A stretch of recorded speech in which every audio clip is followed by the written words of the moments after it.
frame the discussion around the urban landscape and infrastructure as a synthetic one, where basically these two elements are effectively part of a new hybrid condition, which doesn't necessarily distinguish clearly and it doesn't really recognize a clear boundary between urban infrastructure and landscape. So we decided that we could try to approach this condition as such in the studio. So essentially the studio takes these two programs that traditionally were separated in the curriculum and kind of merges them together.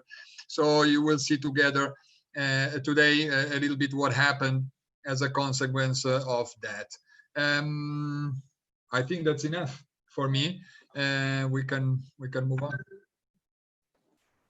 Yeah, I maybe just add that we aim to run these presentations maybe not in a classic way as just one student presenting and we give comments to the specific project. We aim more open discussion on the topic that Marco just mentioned now. And I'm sending here in our chat a link to the catalog if you want to refer to maybe some other projects during the discussions, or maybe you want to involve some other, I don't know, examples that students were working. So you can just open the catalog and also see that during the discussion. So yeah, and the schedule will be as following. Some of the students, 2-3 people will present, and then we will have 20-25 minutes to discuss the projects, and then we have other group of students presenting, and then we again have a short discussion. Yeah, so essentially there will be groups of presentation, quite concise but grouped together, and then we can have a bit of a more expanded conversation among us and the students and whoever wants to jump in. In this way, it's a little bit less fragmented, but maybe you may want to take some note in case during the presentations to help you remember what happened in the previous one. At least that's for me necessary often. But, okay. So guys, Apostolos will be calling the students to present. I hope that you all stay online during all the discussion, so you don't have an order. We'll be seeing the presentation and picking up some of your work. Nice, a surprise. Yeah, Apostolos will be in charge of the timing as always, and in charge of the order. Cool. Okay. Let's go. So the first student is Katarina. Hi. Hello. Hello. Can you see me? Sure. Yes. Can you start screen sharing? Enabling screen sharing. Screen sharing enabled. Yeah, thank you. Something that has not been said is that you have 7 minutes, which Okay. is quite important. So I'm happy to share my project with you today. I focused on glacier and the events of thermal erosions in alpine and glacier areas. So I started with some general attempts just to get into the program we worked with this semester. Here I focused on different or paying attention to or not paying attention to different erosion settings and just manipulating a fictional terrain to get to know the commands better. Whoa. Then I tried to focus on finding a rhythmic and clearly understandable way to show different erosions, and I tried to make a very simple terrain to a more exciting, more meaningful terrain to observe the potentials of different erosion techniques. Then I decided to work with the glacier Vernackt-Ferner. It's a glacier located in Ötztal Alps and Pitztal Alps in Austria. Its current length is 2.6 kilometers and its area is more or less 7.31 square kilometers. And this is a researched scientific future scenario I found in the internet, which shows the future of Vernackt-Ferner. Right. Okay, I started with some technical studies to get into the thermal erosion here and to find a way to show erosion events after a certain period of time and how they affect a terrain. So here I basically doubled the information I put on the landscape and found out that the more acute the cutting angle and the higher the erosion rate, the more precisely I can see a change due to the influence of erosions. And here I increased thermal erosion without changing the settings of sediment or transport and deposition rate. And yeah, here I found out that the area gets a lot deeper pits and channels after this step.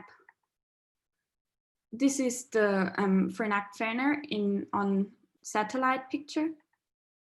And this is the digital output I had. I mainly worked also with the surrounding of Vernackt-Fehrner. Here is a future scenario I tried to develop. I used 3 different erosions. And yeah, this is the output I got.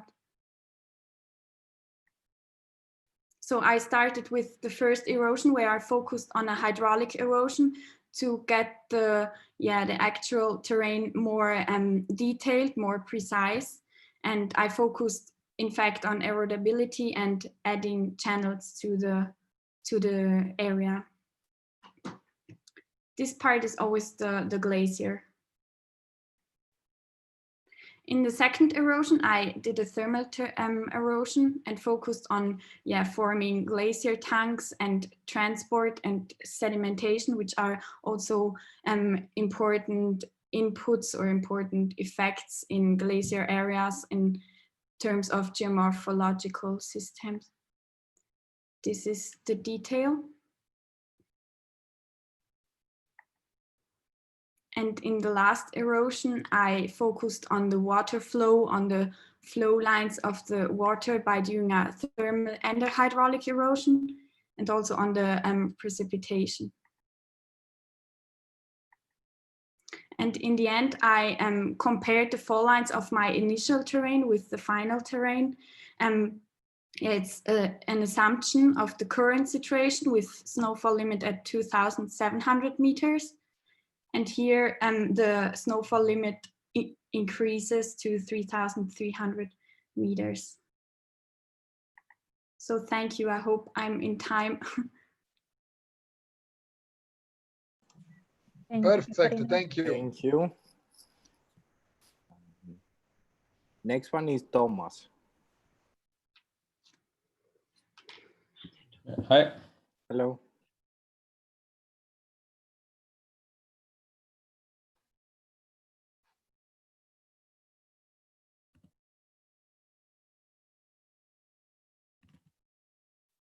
You see it? Yeah. All right. Yes. So it's a similar project to the one before. It's also about a glacier, but in the beginning of the seminar, I just tried to learn the software and did some different erosions of different landscapes. So that's another example. Then in May, I added more details to the drawings, like contour lines and a grid for scale. So, and now the final project it's also about glacial erosion. And glaciers cover about 10% of the land's surface and are the largest source of fresh water, and also an indicator of climate change because they cause sea levels to rise. And here I used an area in Austria, in a national park. That's where the biggest mountains of Austria are located. And here the melting water of the glacier is used to generate electricity with these dams, which were constructed in the 1950s after the Second World War. And it's kind of interesting how the natural erosion processes formed these landscapes, which then have been transformed by humans with these infrastructure projects. And there's also a skiing area here on these glaciers. And then I tried to explore how the melting glaciers transform this landscape in the next couple of years. So I made a digital model of this landscape. And yeah, here you can see once again where it's located. So that's the national park, and here's my project. So, and that's the digital model of the landscape. And now you can see how the erosions would transform the landscape in the future if all the ice melts.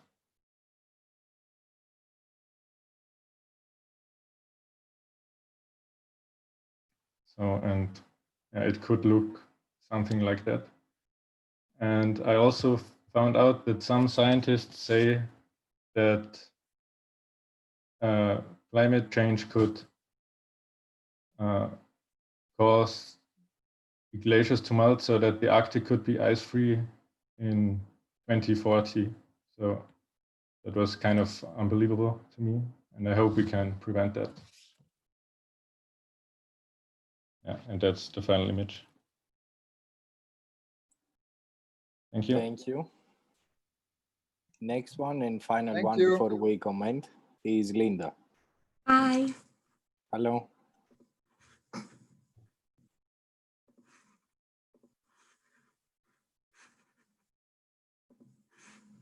Can you see my screen? Yes. Okay, perfect. As the other ones, I was also looking at a glacier and it's deforming over the last years and it's deforming in the future. My first picture, which really got to me, shows Frank Waldhauser, and he has a picture in his hand from the Alpine Ferner in 1935. And in the background is the glacier in 2019. So you can already see on these photos a drastic change. And I wanted to focus on how we could visualize that change in a different way as well. So the Alpine Ferner is located in the Stubai Alps, and it's one of the strongest melting glaciers in this area. It has lost about 2.2 kilometers in length and 2.9 kilometers in square kilometers in area over the last 200 years. And I tried to visualize that change and even future possibilities of changing for that terrain. So I strongly focused on using contour lines for my changes to visualize different different slopes. So normally slopes with the terrains with the highest slope would have more contour lines, and in my case would be in a lighter color and white, and others would be black. So my first deforming was the glacier in the middle part and then how it could erode.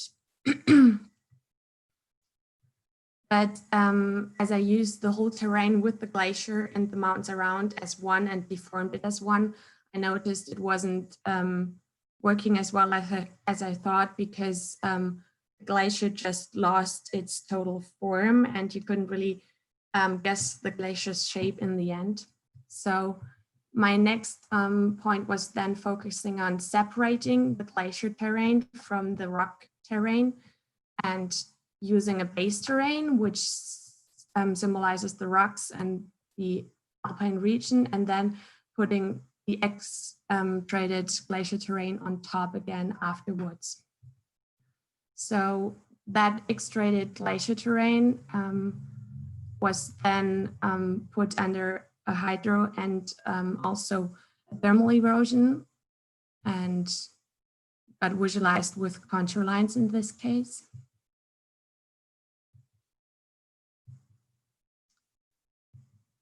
And then that extracted shape of the glacier was put again onto the base terrain. These are visualizations with contour lines as well as a gradient of color to make the glacier parts more white when they're lying on a high level, and the downer parts more dark and black. And I was already really happy with this result. As you can really see, the glaciers retreat. And as a last step, I focused on making those pictures more realistic again, to have not only that graphic shape, but also, yeah, bringing it to reality again. So I did exactly the same shapes, but this time put under it a rendered terrain. And it's more visualized as the glacier is now really white and the terrain in the back has actually that rock color again.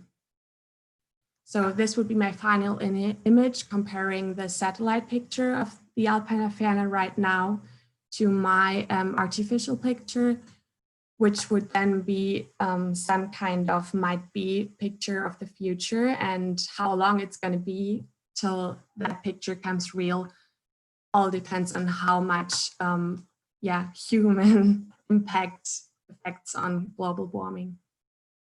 Thank you.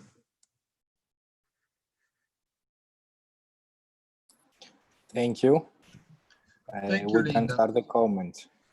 Yeah, so this was the glacier group, let's say. So of course there was this kind of shared topic, different approaches, but essentially a topic that is also very close to the, to the area where we're working in Innsbruck and all the Alpine region. It's obviously exhibiting some of these processes in a quite drastic way. So I think the students actually felt quite connected to that.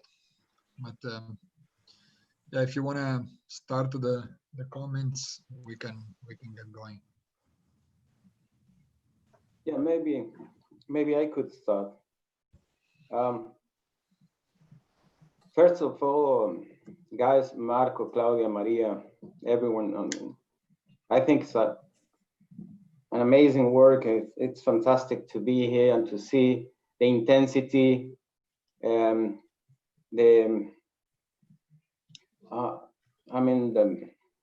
focus.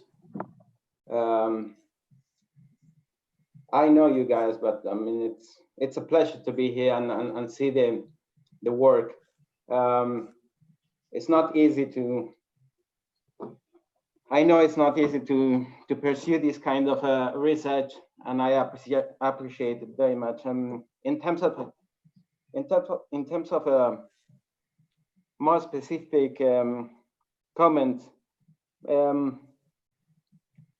I understand it's a seminar.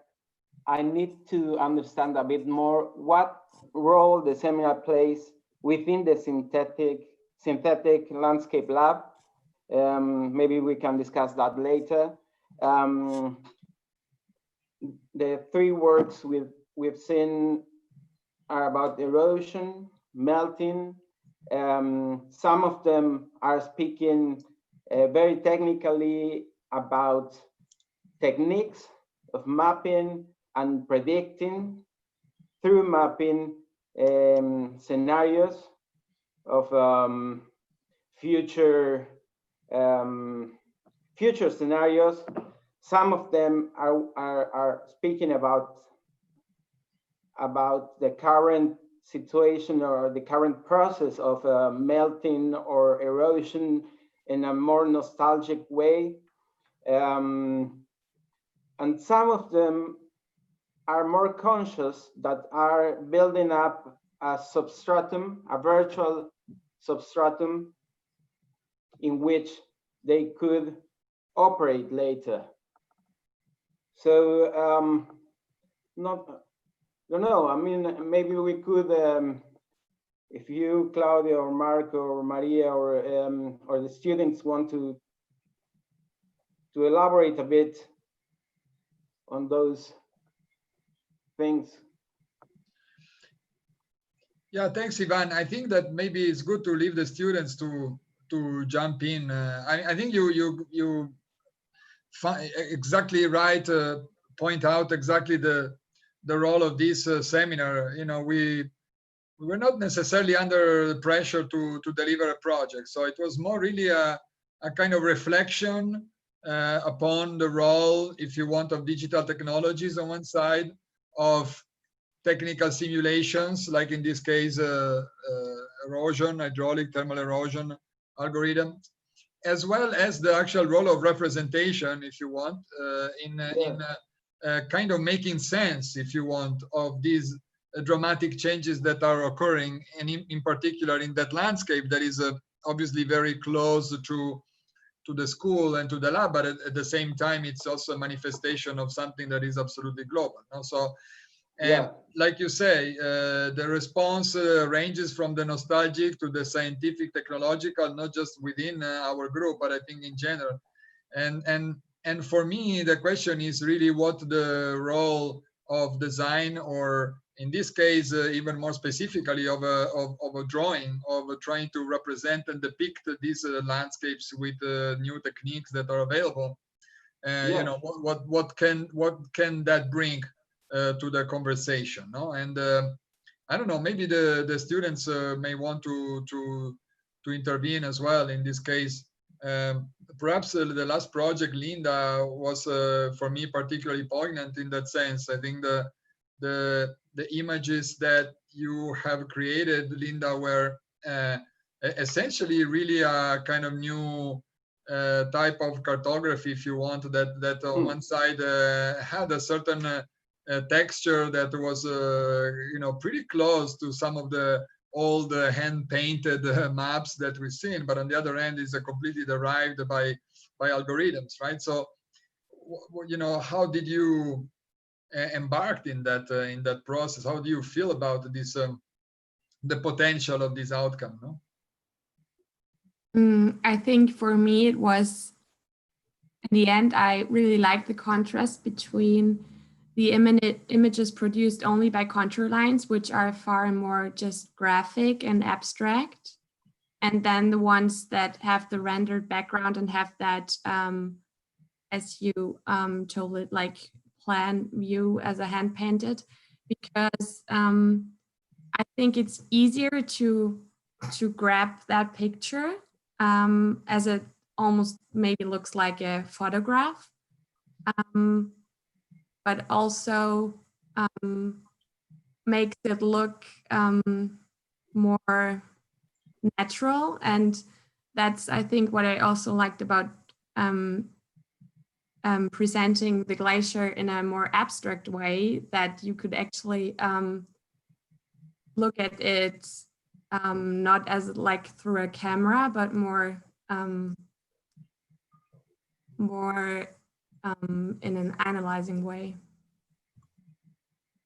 Yeah, I think all of you have your own take on this topic, which is we group you in one team to discuss that. But I think all of you found your personal way to look and to position yourself within this topic. Some of you are focusing more on the time, no, and the change of the terrain through the time. Some others, like for example, Thomas, is looking more to the human impact and the role of the human impact to this changing terrain and overall ecology, no? And I think that's interesting also discourse that Thomas is putting here.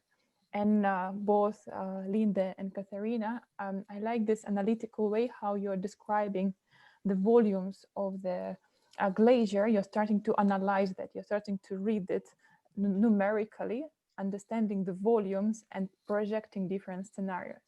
So, and yeah, what Marco is saying is very interesting, and Ivan as well, that how do we bring it to design, no? How does this drawings, how does it direct your design vision? How do we envision different scenarios of developing of the synthetic landscapes? What is the role of the human within this development? What is the role of what are the morphological changes? Do we preserve it? Do we observe it? do we study and start to manipulate, or like do we try to rethink the urban population within the Alpine region, or like how would you envision your role in that? As a question. Yeah, maybe just a short comment before leaving place for other people, other jurors to say. I mean, Linda said something about abstraction, and I'm completely obsessed about abstraction in the process of design. And I think that part is where we make sense of the tools, digital tools, algorithmic tools, more philosophical concepts, or more scientific processes, or more biological, synthetical processes. And maybe you have to give yourself time to make sense of that, to make sense. What does it? What is the role for that now is in your project? The algorithmic part is what's the sense of it? Constructed ecology that you are recreating or predicting has many ways of understanding it. Can I jump in there? Yeah, sure.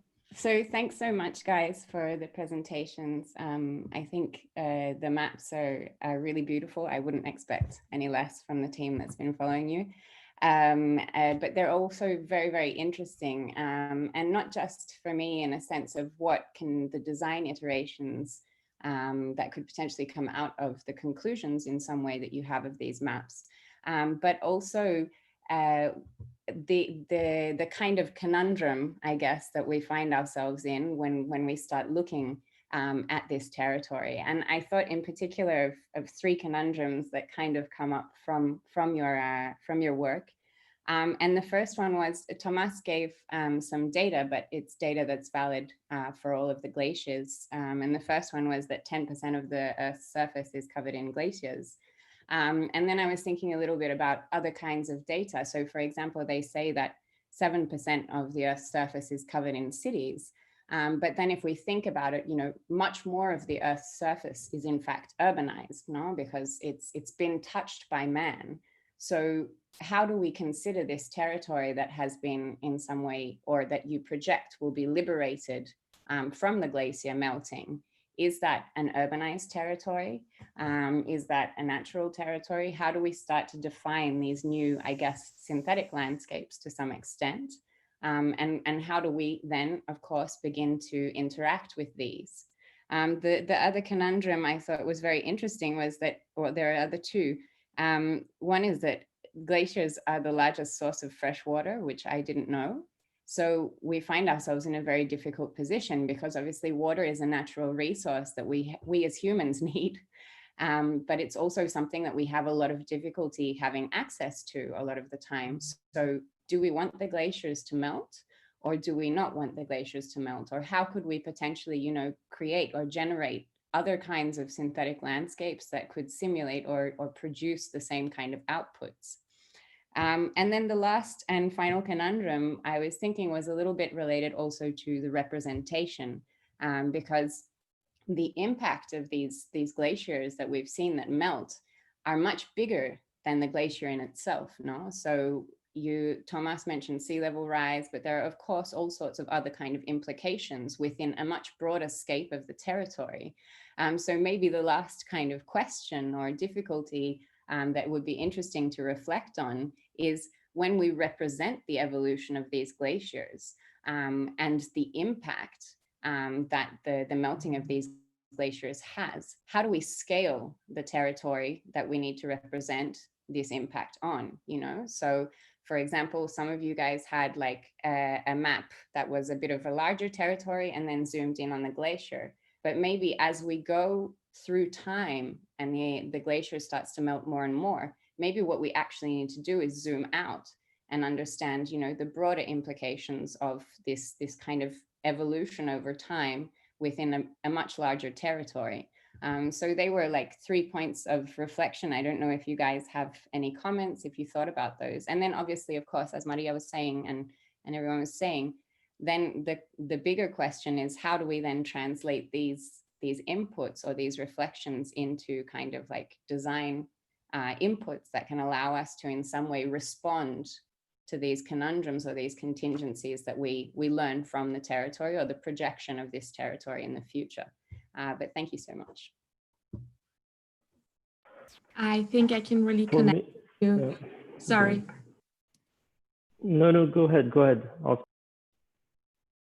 I think I can really connect to your third comment about how zooming out would help to get the bigger meanings behind that melting, because I strongly focused on staying zoomed in and only looking at the glacier itself, which was, I think, a good step. But if you would go further, you would definitely have to zoom out to see more what happens after just the melting ice.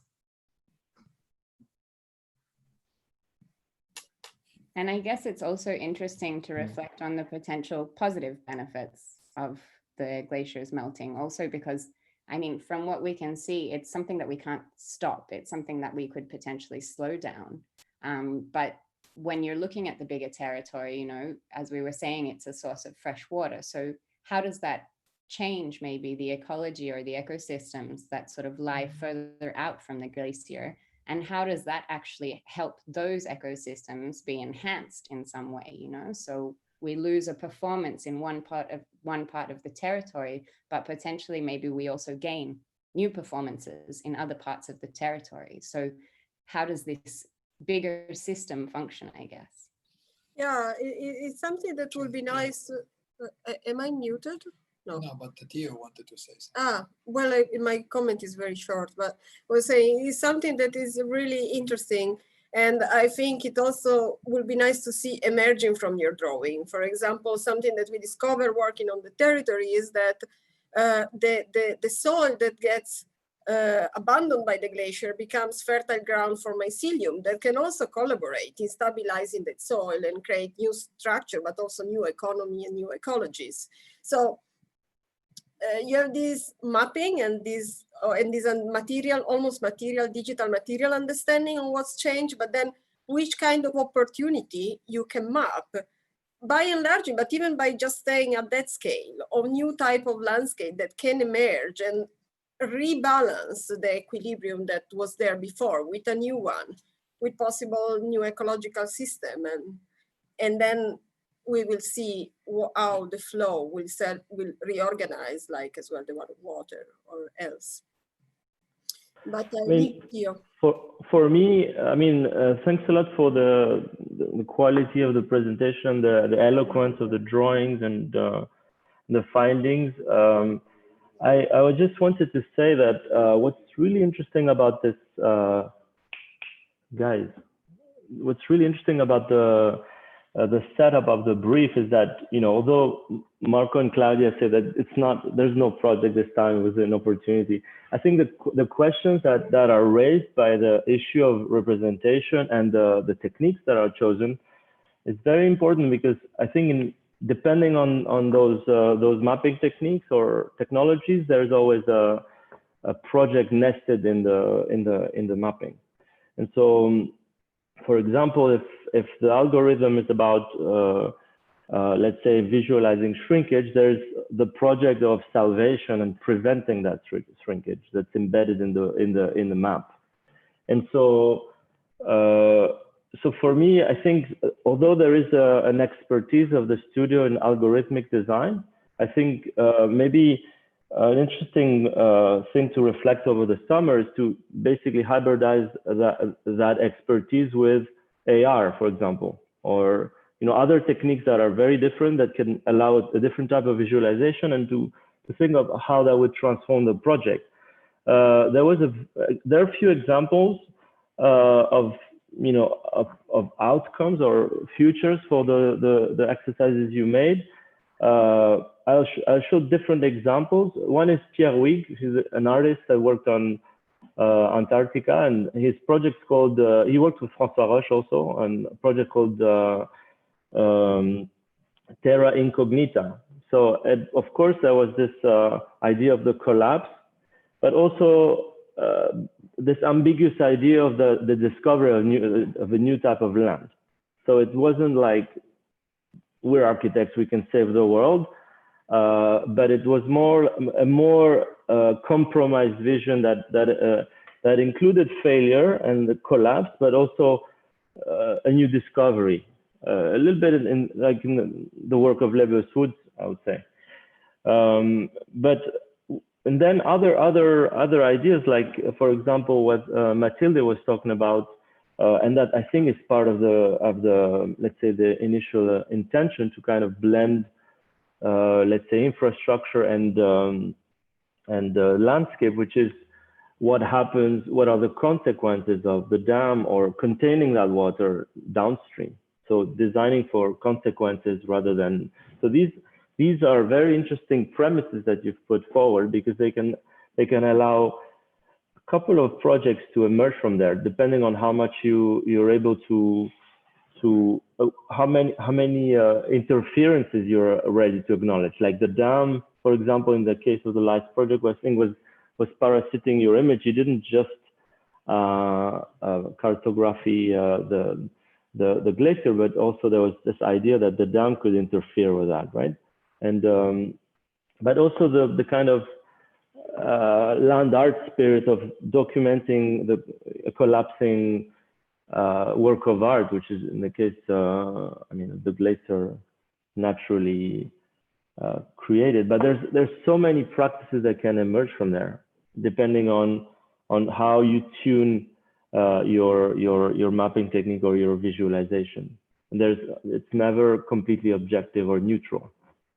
There's always some kind of orientation from, I'm going to save the world because I can visualize shrinkage. Therefore, I am believing that by doing so I can stop it, or by acknowledging that the collapse is inevitable and therefore we have to design for it.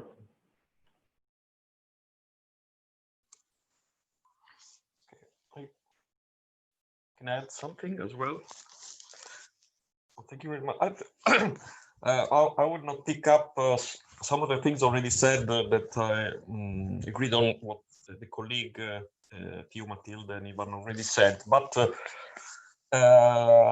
consequently, let's say, I was wondering, you said this is not about a project, but nevertheless, I think that for my opinion, what is very interesting and significant in what you guys are doing is that it raises a lot of questions, a lot of challenges, what project is.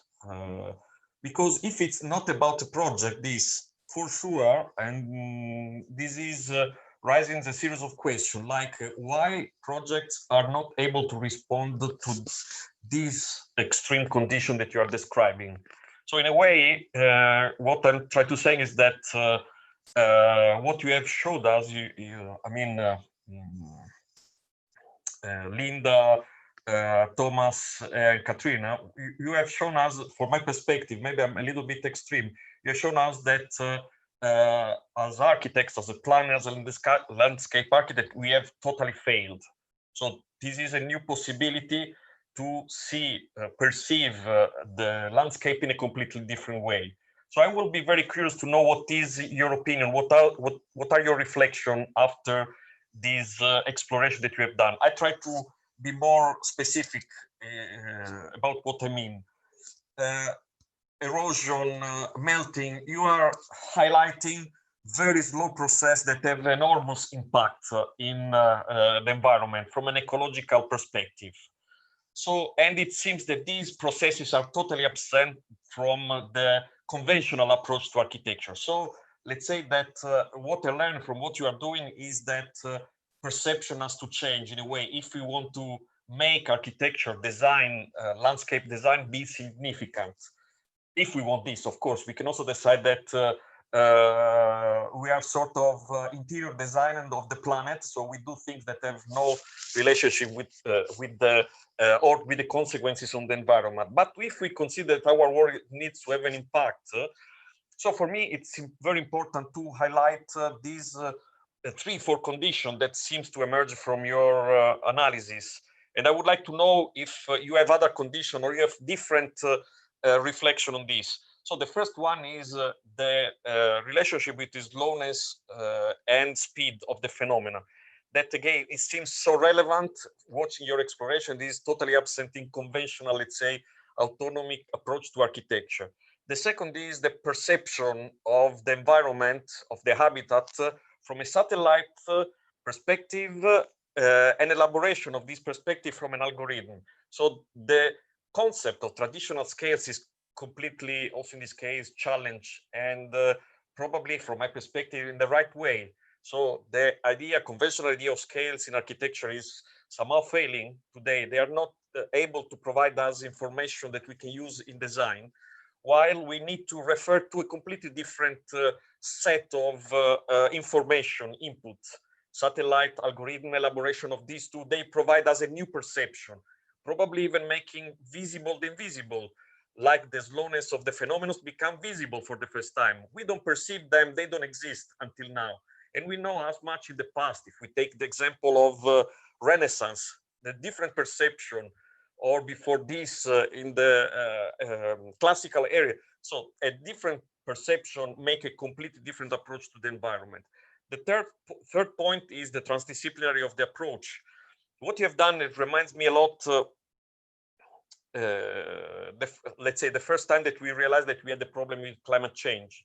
And this was discovered by Michael Mann when he, for the first time, did, let's say, the famous OK stick. And the reason why he was doing this is because he understood that the mountain, the glaciers, and the extreme environment like those where you're working are the seismograph of the climate of the entire planet.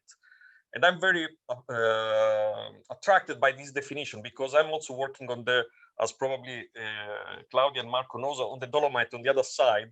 And this is so impressive. Every phenomenon that you explore on the Dolomite is basically a sort of seismographic condition that is telling you what is happening as a climate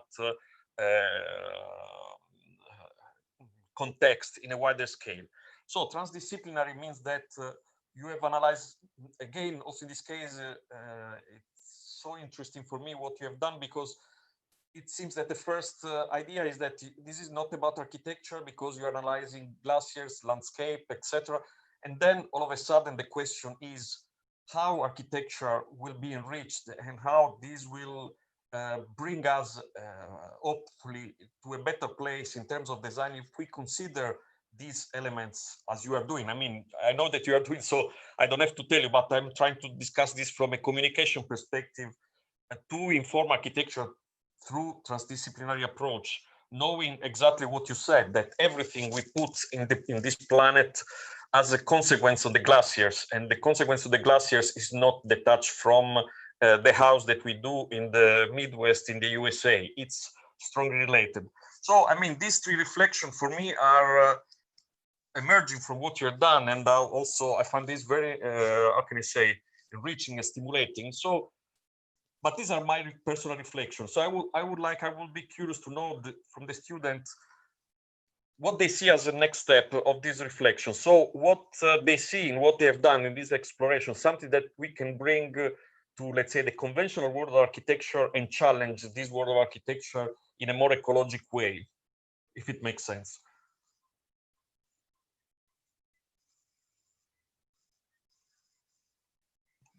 I guess this is for the students. Yeah, no, this. Maybe yeah. Thomas, Katrina, we still haven't heard from you.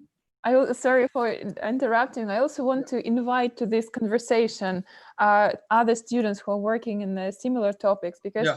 As you saw in the catalog, there are also beautiful work. For example, I remember that Milena Thorner is working on the glacier evolution. It's a beautiful work as well. Eren, if you want to jump as well, it's also a topic of the glacier. It's just like we have a group of people that we selected just a few to present, and I think Na and Tamer also could jump in with the erosion in the Stubbai Valley from Tamer, and Na in the polar ice, but I think it's still related topics. So guys, just jump in as well, and we will be happy to hear you. Maybe I make the question in a more synthetical way. So the question is more in more simple word is, what did you learn from this exploration that, in your opinion, is showing a weakness in the conventional approach to architecture? What is missing in the conventional approach to architecture that you are grasping from your research?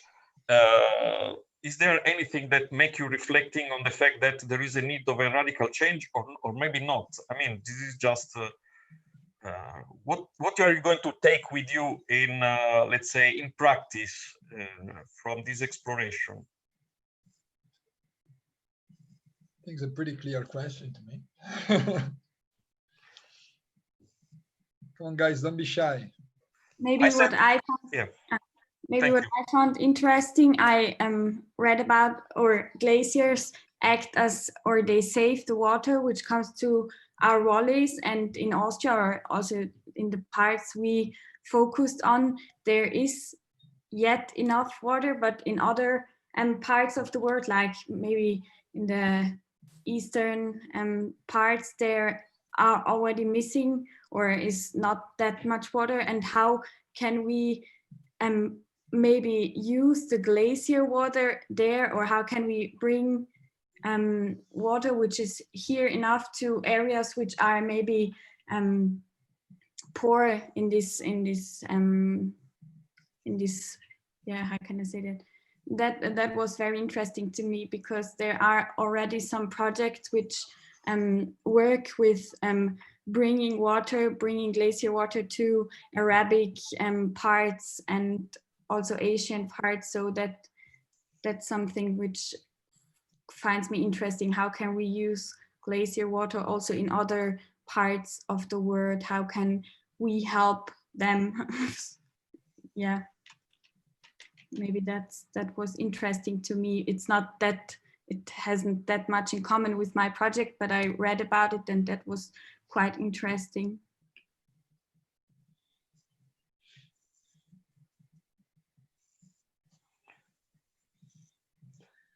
Thank you, Linda.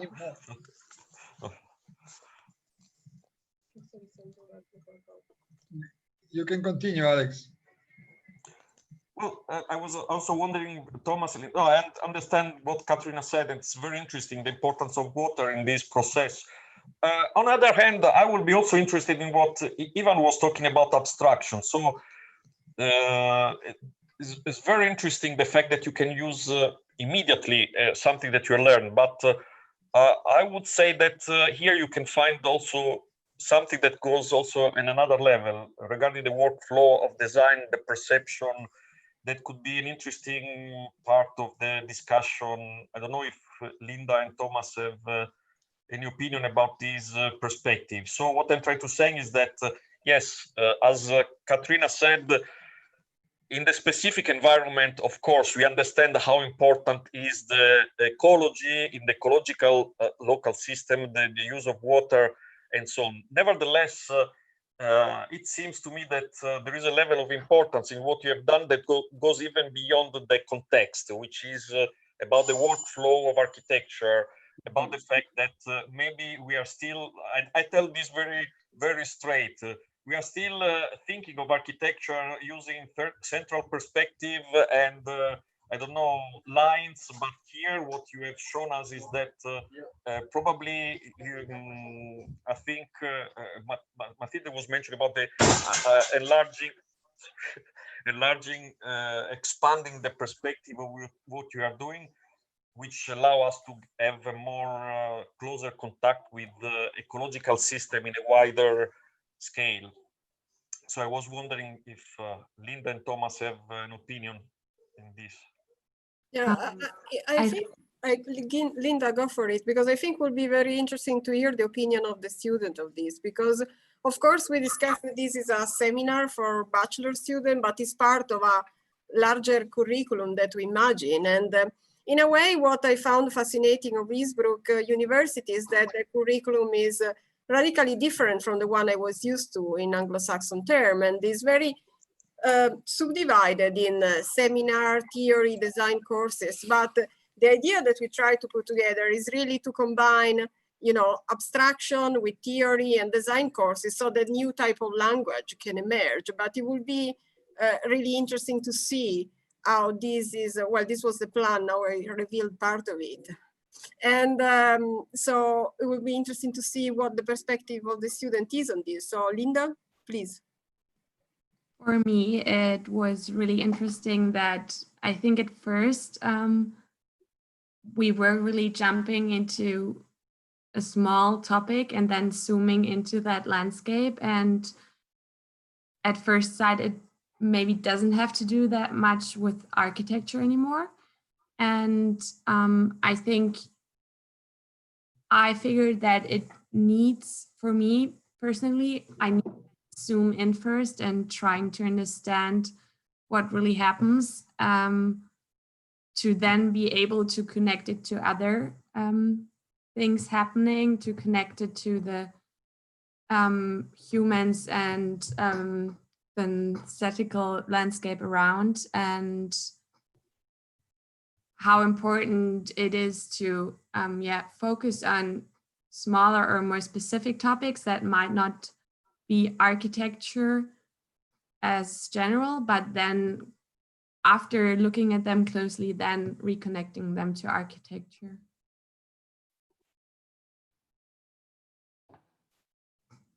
Yeah, what's also, these are interesting questions, because if the ice could really melt in the next 20 years, like some scientists say, like the ice in Greenland or in Antarctica, you could build new cities there, make places where people can live. But on the other hand, if the sea levels rise as a result, all these people that live in coastal areas have to move somewhere else, or you have to construct dams around the whole country, like in the Netherlands. So yeah, those would be new challenges for architects then, if all these people have moved, or you can build houses in these new areas. Yeah, if I may say something, I mean, you have to internalize the process. I know that you have to spend time internalizing the process that you have just learned. But I see that in your answers, or most of your answers are like problem solving answers. I do this for this. I will gather water. I will do this because of this. But Alessandro was speaking about a higher level, and I know Marco and Claudia, and I know that they what they teach, what they do, is implying a higher level in terms of thinking architecture, in terms of thinking the processes that are involved in the capacity of human transformation. So probably, I mean, you can do a bit of effort to go beyond what you just did and see that higher level. I mean, mapping, diagramming, producing those beautiful drawings through algorithmic processes are so meaningful, so different.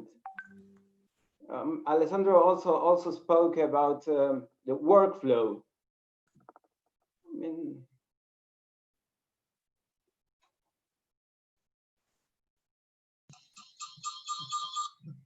Thank you, Ivan. I think this conversation is really exciting, but I don't know, Apostolos, how are we doing with timing? We are a bit strict. So maybe we can move on and we can open a new conversation. Shall we move on? Yes. Okay.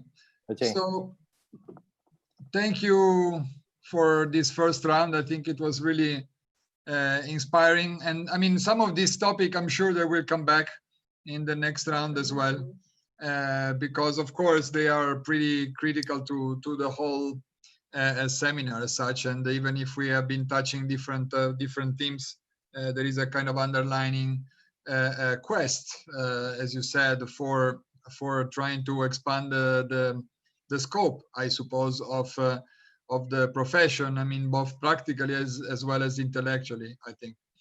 I also want to welcome Konstantinos Alexopoulos, which I just appeared as another member of our really excellent and exciting panel today. Konstantinos was for several years part of Ecologic Studio, and he also graduated in the UCL and the Master of Advanced Architecture. And now he's working in the Special Urban Computation Group in Foster + Partners. And yeah, he's basically very welcome to join us today. I think we move to the next tranche of works. Yes. Maybe Maria, you want to introduce them? Ah, sorry. I think Apostolos was the timer. No, Apostolos. Okay. No, I'm the organizer. I think Kaspar already knows that he will be next. Yes. Kaspar. Hello. Hello. Hello. I'm gonna share the screen. Okay. So I'm from the course City Visions.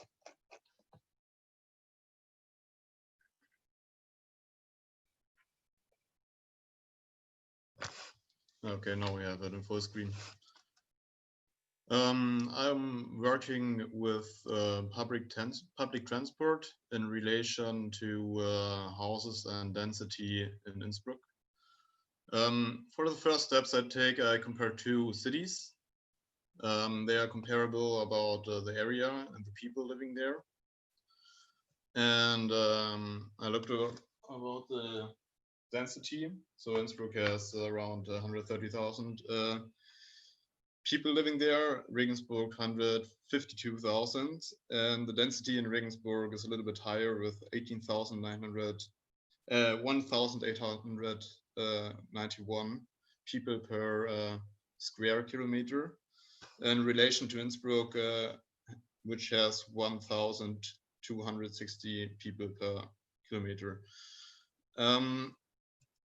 If you compare the public transport system between Innsbruck and Regensburg, you can see that Innsbruck is quite a little bit denser, and the public transport system is basically better than the transport system in Regensburg if you just look on the routes and the network.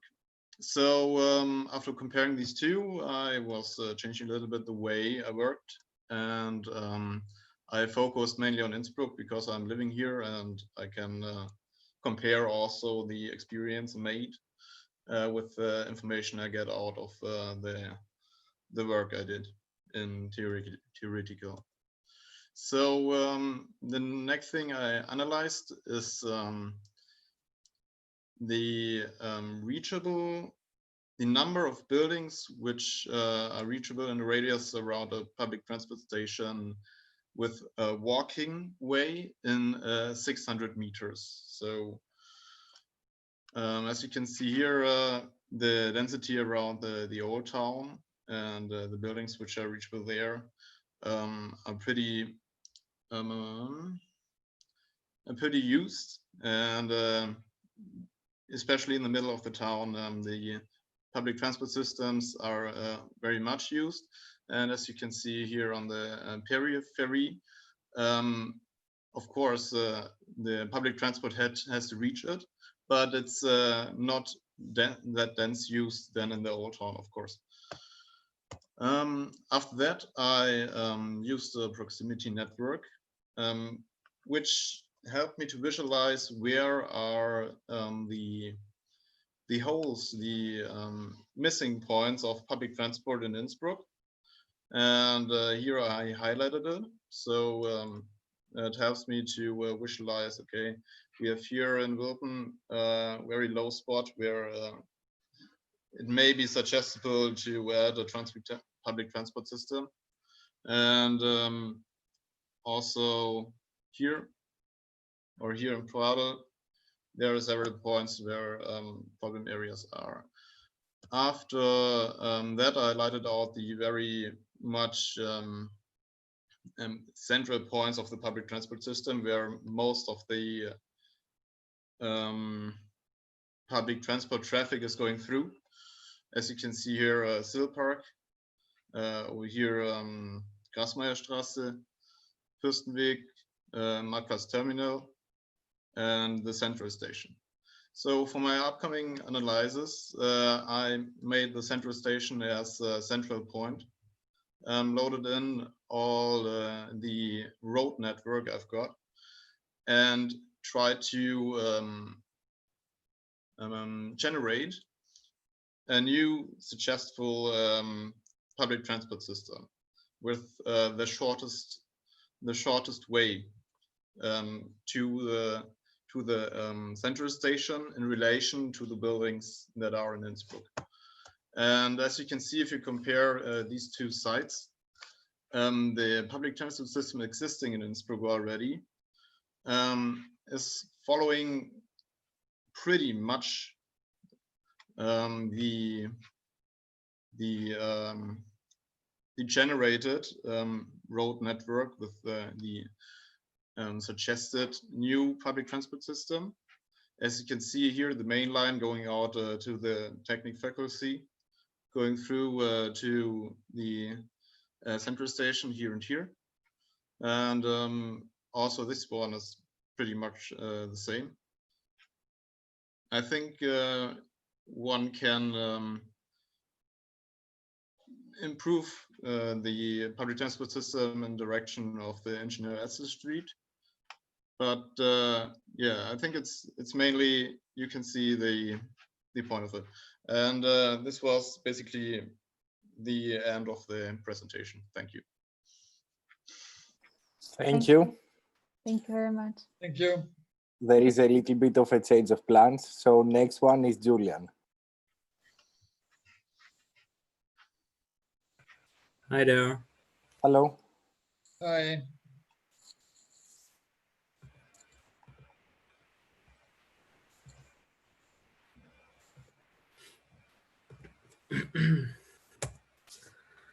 So first of all, I want to show you a compilation of techniques and experimentations I worked with around Innsbruck and other parts around the world.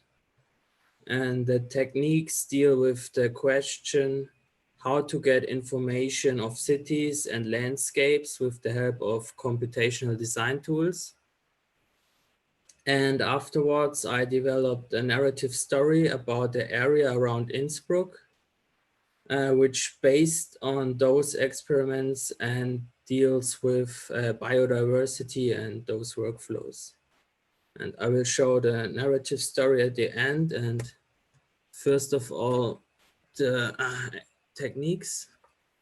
So on this slide, I picked some clusters of areas around the Innsbruck and analyzed them according to water flow. And again, water flow, and Innsbruck is in the middle of the valley. I did then also some erosion experimentations.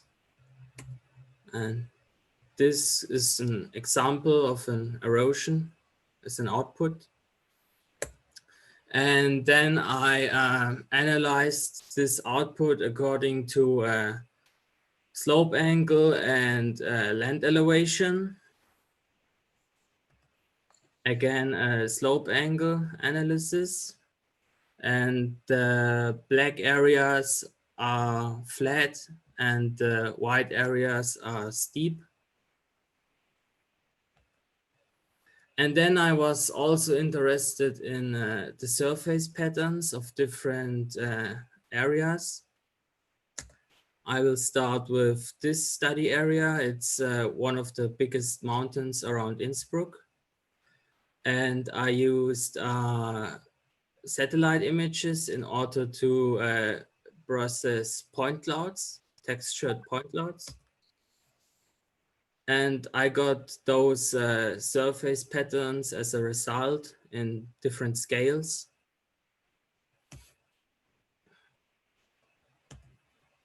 I then switched to other areas, for example, this glacier with the same technique. And as you can see, the patterns are very different here. And then I switched to Innsbruck. I mean, the intersection between Innsbruck, the urban area of Innsbruck, and the landscape.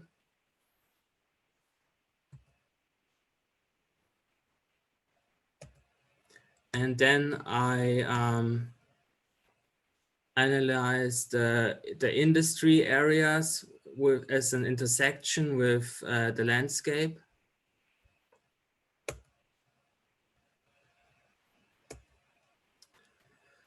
Another topic I was interested in was the infrastructure within the city of Innsbruck. So I made some mappings. And for example, in this one is highlighted the public transport network. Here are the green areas as well the trees.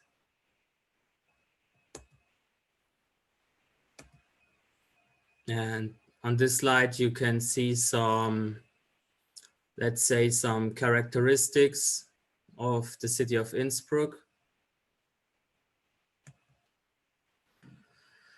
And then I was also interested in how the humans are moving within the city. So I did some simulations which show the human trails, where the humans are using the road as well as the public transport network.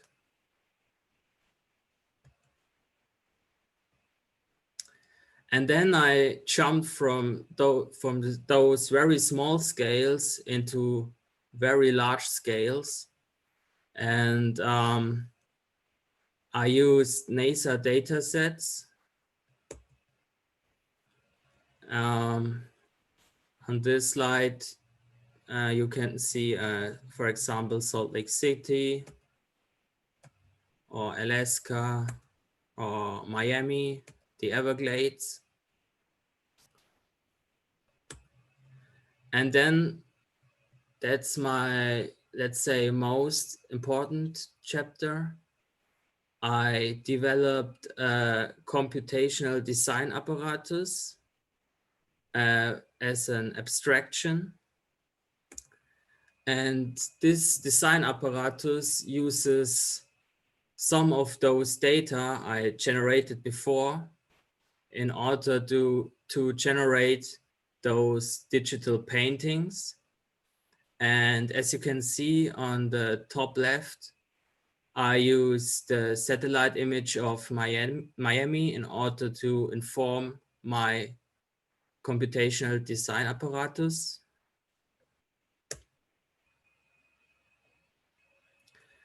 And again, my design apparatus, but this time, instead of using a satellite image, I used a digital elevation model, which represents XYZ position. And as well, I used a colored point cloud, which represents material information. And those data informs my design tool. And on the right side, there's the output of my design tool. Again, a very abstract digital painting. And then the question was how to translate those digital paintings back to the real world. And I developed a small narrative which deals with biodiversity of the area around Innsbruck. And aerial drones are scanning the topography around Innsbruck, and they are generating large-scale point clouds, which represent the position. And the drones are also informed by the satellite images, which store material information in different channels. And the aerial drones are sending those informations to my computational design tool, which then generates me those gradients in colors and those trails. And on this slide, you can see on the top left again, which area it is. So it's the Valley of Innsbruck. And then the same simulation for a small urban scale in Innsbruck. And then those data, which is generated by my design tool, get sent back to my drones. And the drones can now track those trails, and they can apply fertilizer, which stimulates the biodiversity. And the drones know exactly which kind of fertilizer they have to apply according to the color information, which is represented by the material. All right, that's it for my presentation. Thank you. Thank you. Thanks. The next one is Sabrina. Hello. Hello. Hi. Oh.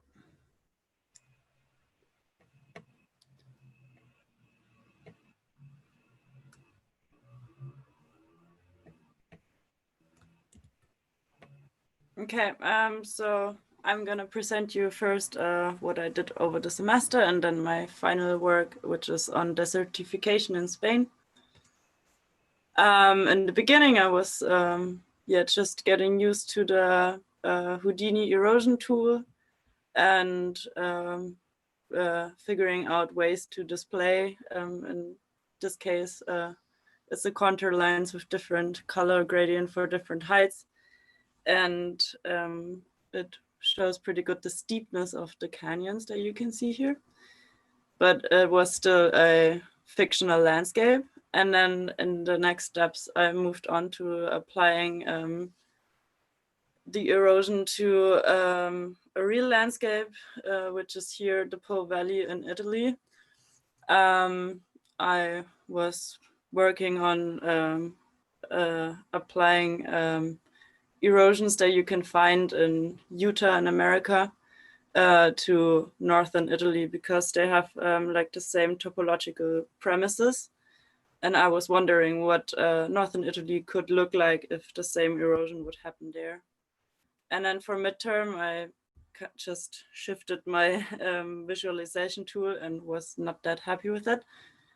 And then I thought that the Po Valley is interesting, but it seems a little far off time-wise, because for it to be like a real desert, it would take a lot of time. So I was just looking around more in like desertification in Europe and what places in Europe are actually in risk of desertification.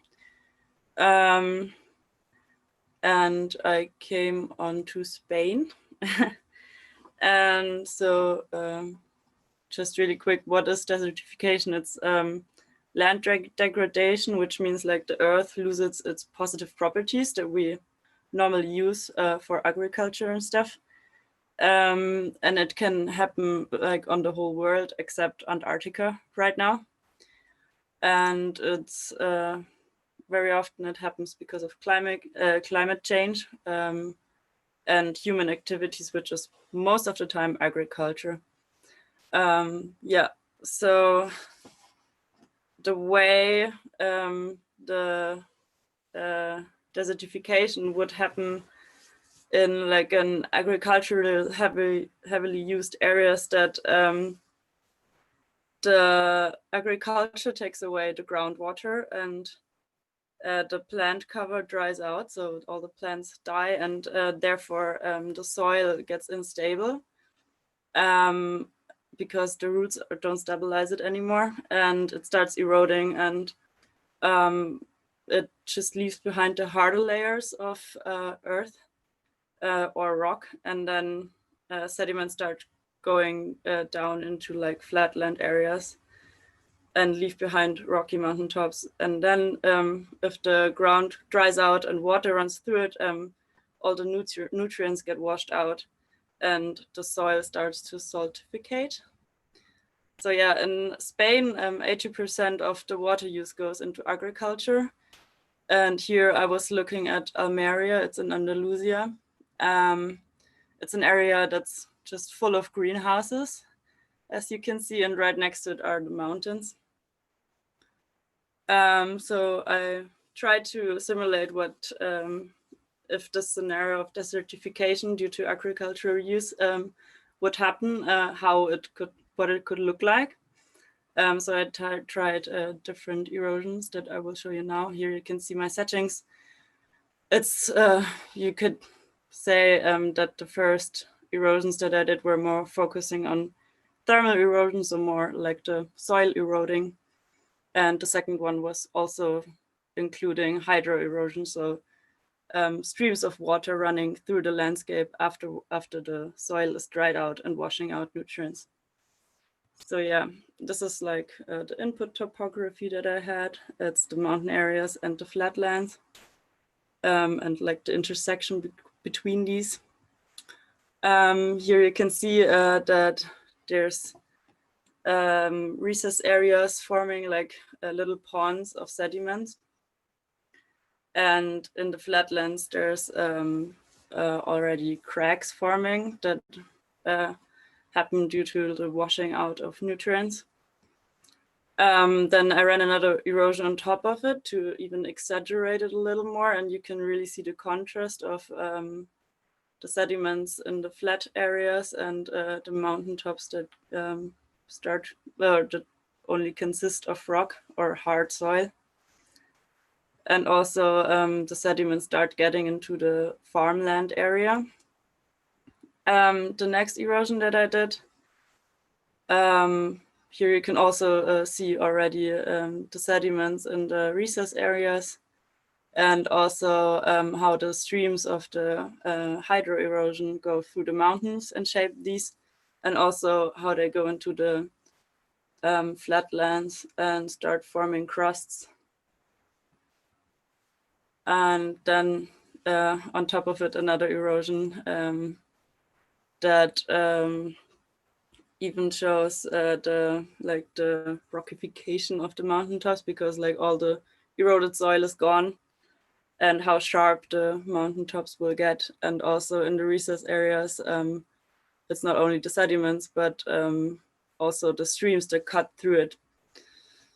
Yeah, so this is an animation where you can see how the sediments go down into the valleys and covering also like the former farmlands.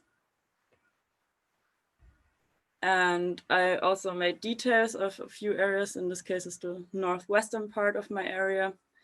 It shows the intersection of the mountains and the farmland area. And here you can very good see how the landslide got into the farming area, and afterwards the streams cut through it. And the second detail shows more the mountain regions and how sharp and structured the rock can get when the eroded soil is gone. And here in this animation, you can see how much area that was earth before will become rock, because all the earth is eroding away. Yeah, that was it. Thank you. Thank you very much, Sabrina. So should we open discussion? Really nice. Thank you. Yes. More diverse group. We also join more city vision with the landscape territory to open up a discussion. So I would just invite you for the comments and the questions.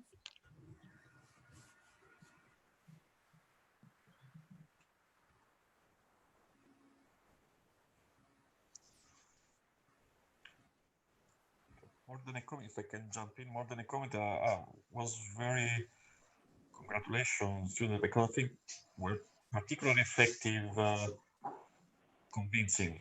So thank you very much. I enjoyed very much these two present, also the other previous one, but yes, they was particularly intense and effective.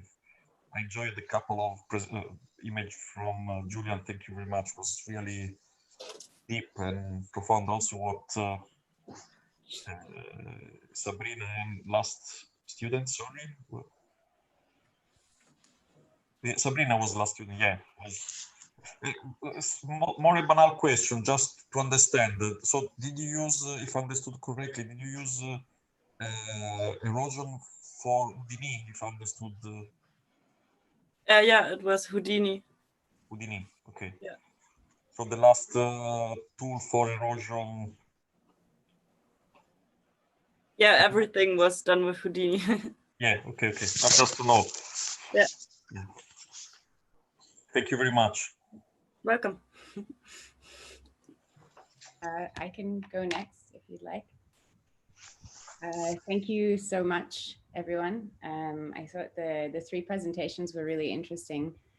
They touched on, like, I guess well, it's not like the last three presentations were quite similar in topic and everything, and these three kind of were diverse. I thought it was interesting that we had kind of like the initial mapping exercise presented by Kaspar was something that I interpreted as a kind of a verification of like how the city functions at the moment and understanding if it's the most efficient or not.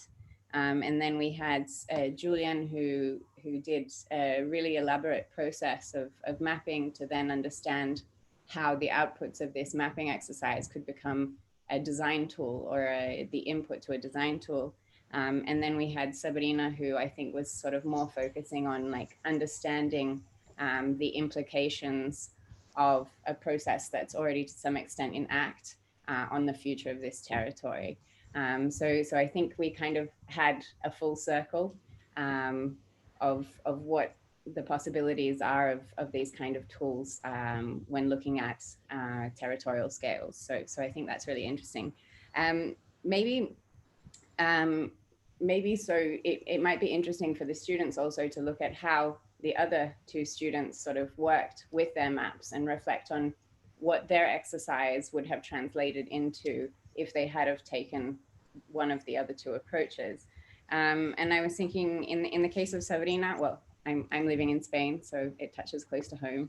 And that's it's definitely a serious issue, but I was thinking that it might be interesting to look at, again, like, as we said before, you know, with the glaciers, when the glaciers were melting, you also create fertile terrain for other things to sort of start thriving, no? And in the same way, I thought it was very interesting that, excuse me, in the mapping of this erosion, you were also sort of identifying new sediment sort of deposition areas.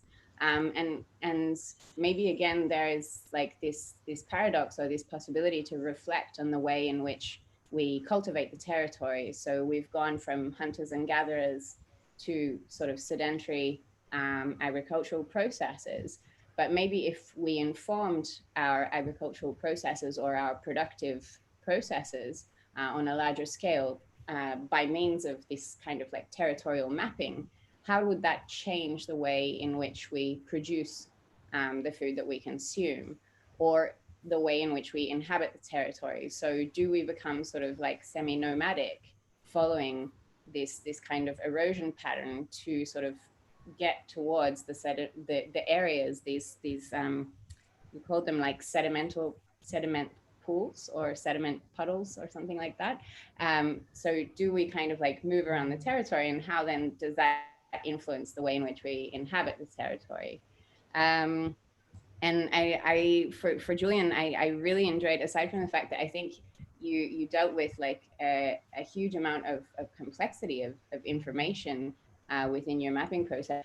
I was kind of missing maybe, and probably it's me who missed it, the way in which all of these very different techniques kind of merge together in your final abstract painting.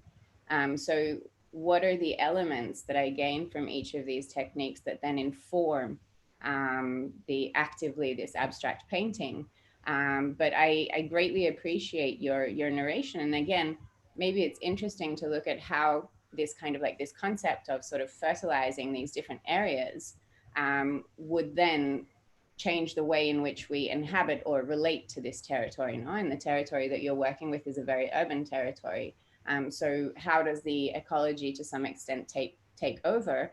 And how do we as humans who have inhabited this space, which is a very designed space to some extent at this moment in time, I understand, and becomes kind of like this space that could potentially be taken over by ecology because of the fact that we're in somehow enhancing its performance through embedding this fertilizer into the ecology. How does that change our relationship with living with it? And then for Caspar, I found your verification quite interesting, because it seems that on one side, there's like a lack of the amount of sort of, or the points of accessibility to this infrastructure that you're analyzing. But on the other hand, the infrastructure seems quite proficient in terms of its route systems. But I was thinking also there, maybe it's interesting to reflect on, you've made a series of static representations of something that in reality is in movement. And also the other two projects treat something that is in movement or evolves over time physically, but they treat something that evolves over time physically at a much slower pace. Whereas the idea of working with like public transportation is something that has an evolution over time in a much sort of time span. So maybe it might be interesting to sort of engage with the concept of time within your development to some extent. So I gave some reflection points. I don't know if the students want to comment in some way, but I'd love to hear.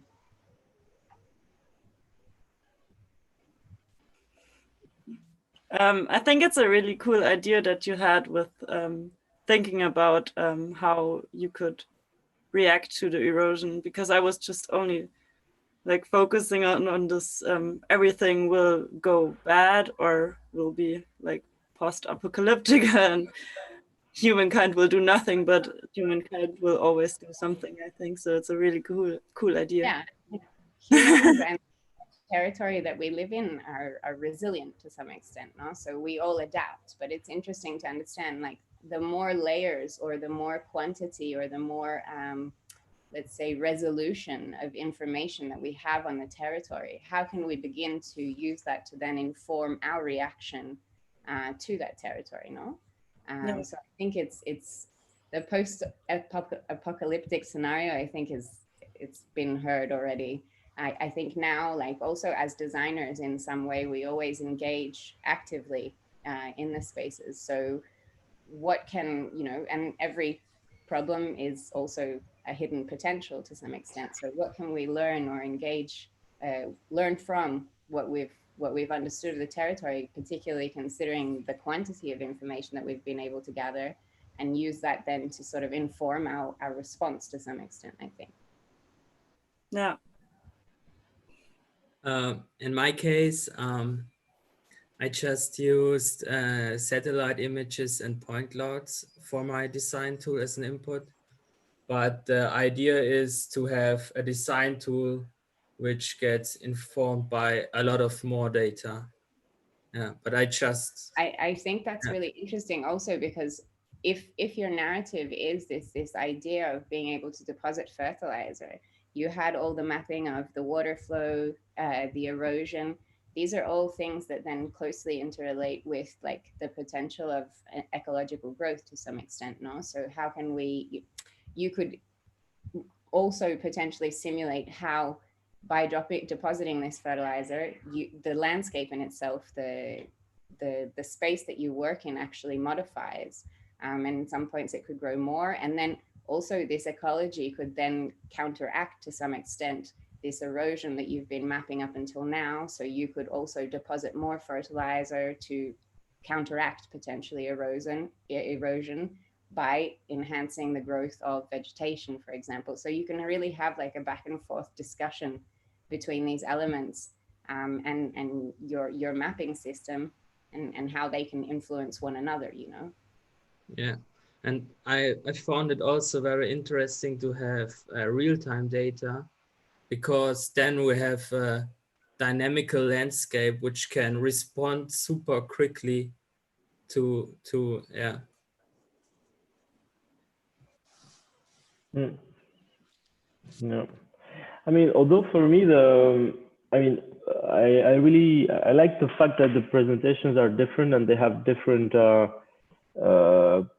qualities embedded into them. I thought maybe in Julian's case, the conversation about fertilizing is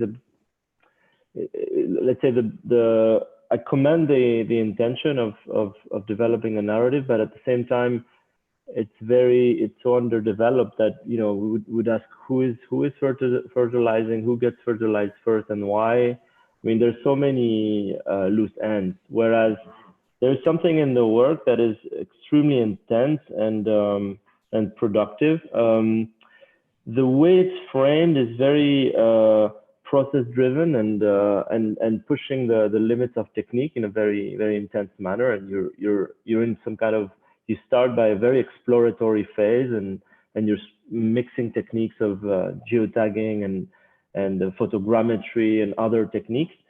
And the accumulation of those techniques, unlike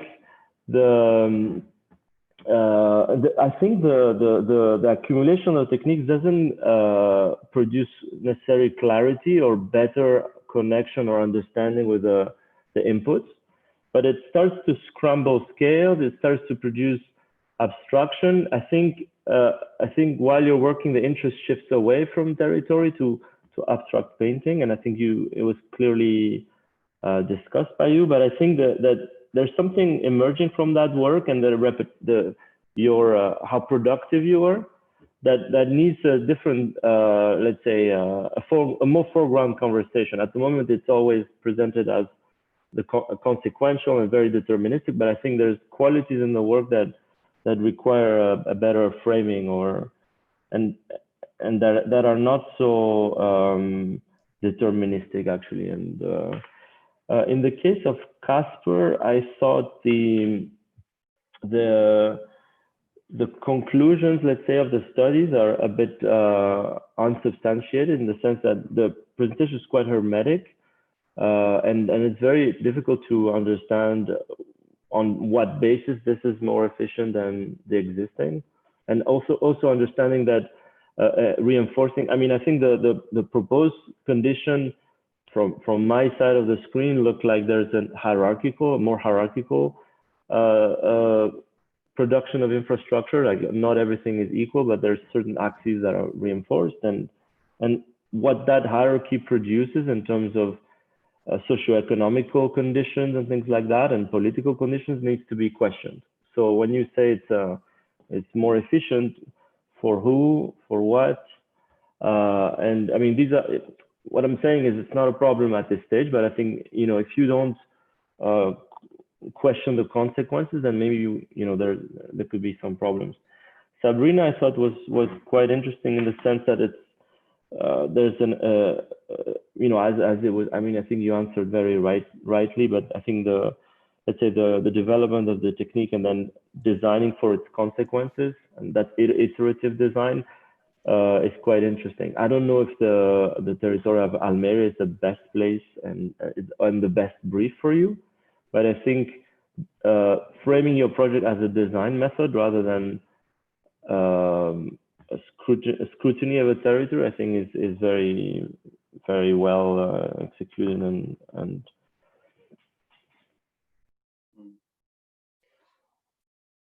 just wanted to focus, maybe, can I go now? Just wanted to focus on one thing, a completely different thing is, I noted that dichotomy between the work, the virtual work that we are constructing and the necessity to go back to the real. And I wanted to ask the students if, how do you understand that substratum that you are constructing? I mean, for me, it's absolutely real. And especially Julian, that has a very, very rich process and a very, very interesting project. I mean, both the three of them are very, very well constructed and well explained. But you said, I needed to construct this narrative to go back to the real. I mean, and for me, your initial mapping has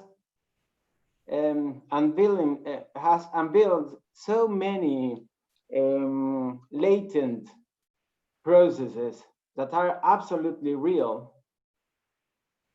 That are there is no that dichotomy. Do you understand what I'm asking you? There's you don't need drones dropping stuff,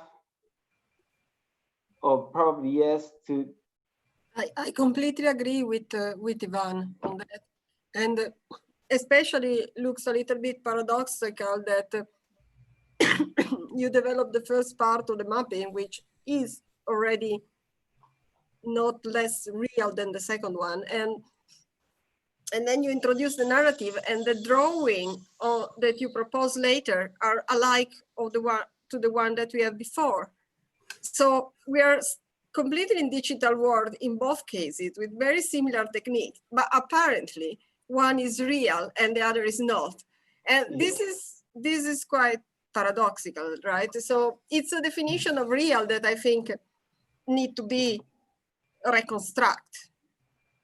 It's not about some of the drawing are more real than other. It's about what do the drawing index, which kind of information they bear, and how can they be evolved further. Materialize maybe with different mean. Theo before was mentioning virtual reality or augmented reality. What other level of information or differentiation could be added to bring further actualization? But it's a question of how do we process towards actualization, and we challenge this in terms of design instrument rather than shifting from the virtual to the real.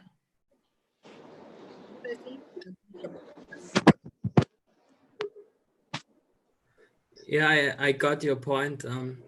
I just tried to find a process which then acts to the input, because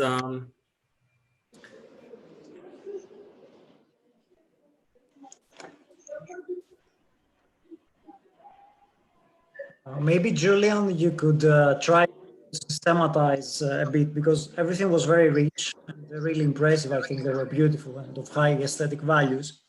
But during the presentation, it was not really clear, let's say, how you developed certain of these processes that were clearly very sophisticated. But I think I agree, you don't really need any kind of drawing narrative for justifying what you are doing. It's actually making it less strong.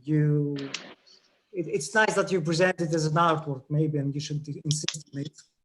And maybe also to try to develop your tool of creating an artwork. Something like that could be useful for the next step, I think. What you mentioned about dynamic data and something that is going towards a direction of a simulation and not so static as an images could be interesting in your case.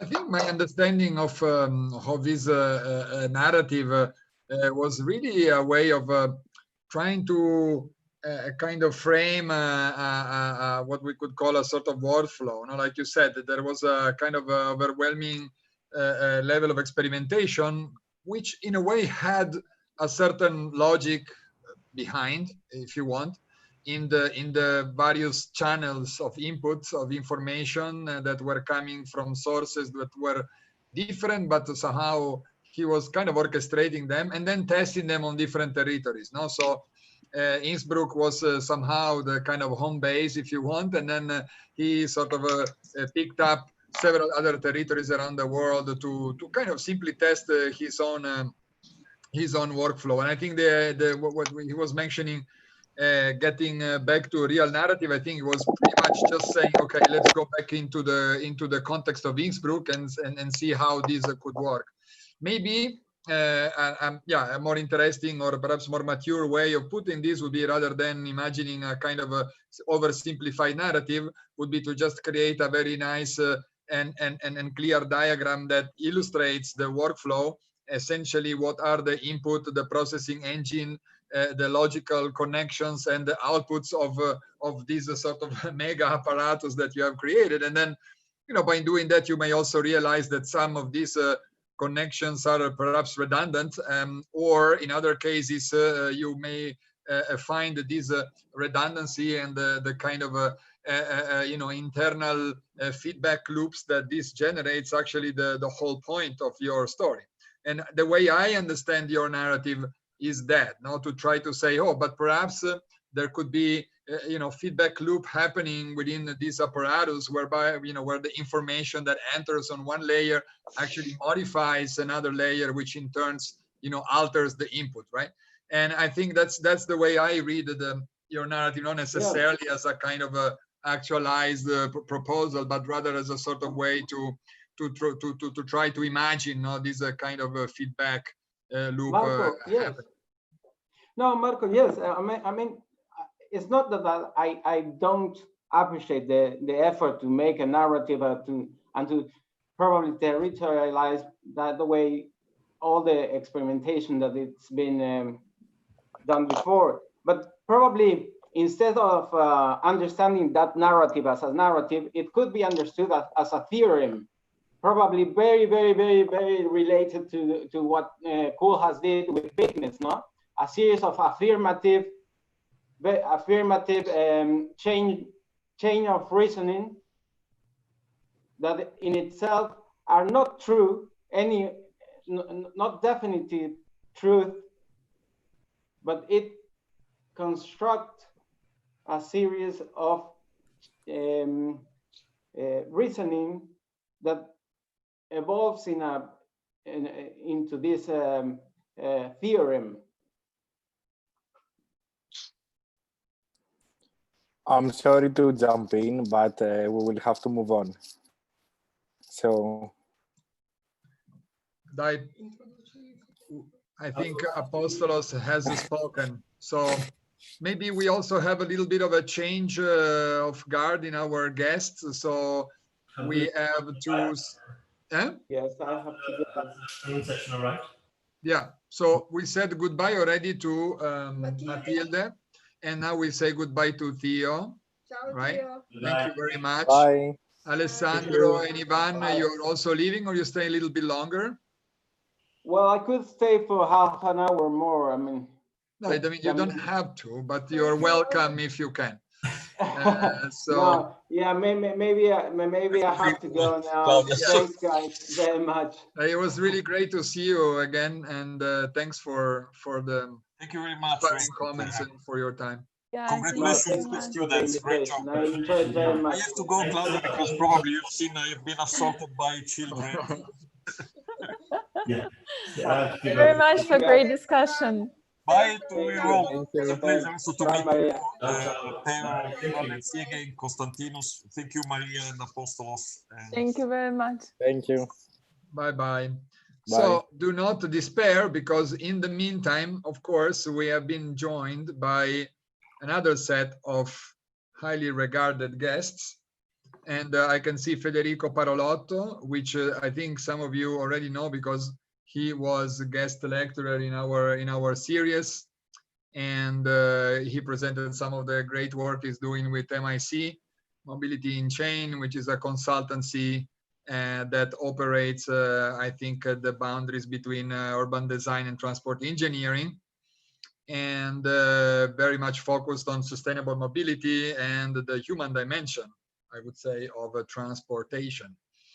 And we also have Dana Kukova, I think, although, yeah, I can see her logo, not her real face. Aha, Hi.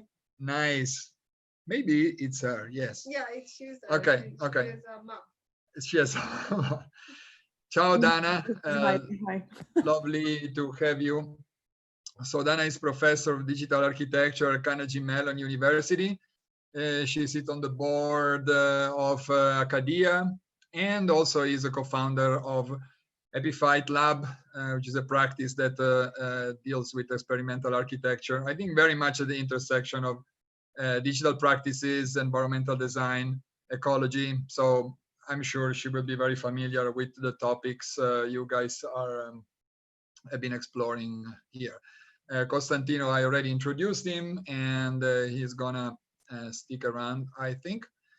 And maybe if you want to say a couple of things about the course. yeah, maybe I kind of repeat a little bit for the new guests the topic of the course, although in fact we have several topics. I was saying before that this has been a little bit of an experiment. In fact, this is not necessarily a classical studio program. In fact, is a seminar course, which is a combination of two seminars dealing with urban infrastructure or urban visions and landscape architecture. And the idea of combining them was very much to challenge the division of these two realms. And this is something that obviously Claudia has been pursuing in the Synthetic Landscape Lab and throughout the curriculum of the chair in landscape architecture in Innsbruck University. This in particular is involving bachelor students, and quite a few of them, in fact. And yeah, so the experiment is really to obviously test new digital technologies that engage with processes of landscape formation and transformation, as well as with the design and drawing of urban infrastructures. And you know, in the intersection of these two realms, you know, something may emerge, and this is really what we have been trying to explore with this project. So I think today what we are doing in terms of presentation format, we are going to we have group students into group of 3, and so which are not necessarily grouped by topic or theme. In some cases a little bit more, in some other cases really is the juxtaposition of these different realms that we want to explore and comment on. And so the presentation will be like 7-8 minutes, 2 or 3 of them in a row, and then we have a bit of a conversation all together with you guests and students for about 20 something minutes, where obviously we can give feedback to the students, but at the same time it's very much about you know, having an open conversation with everyone and bringing up some of the topics that you find the most relevant to the contemporary debate. And yeah, I think that's it for me. Yeah, I would just add that a note for the students that we highly recommend you and ask you, and we invite you to join the discussion, because we know that not all of you can present. We're just picking up some of you, but we missed lots of beautiful presentations, but it doesn't mean that we don't remember about them. So please join the any of the discussions, any of the questions. You're all invited to join, please. Yeah, the format is meant to be quite open, and so please feel free to jump in and comment whenever you find the opportunity. Who is the first one? Apostolos. The first one is Patrick. Bye. Hello, Patrick. Hello, everyone. Hello. So let me get this up for you.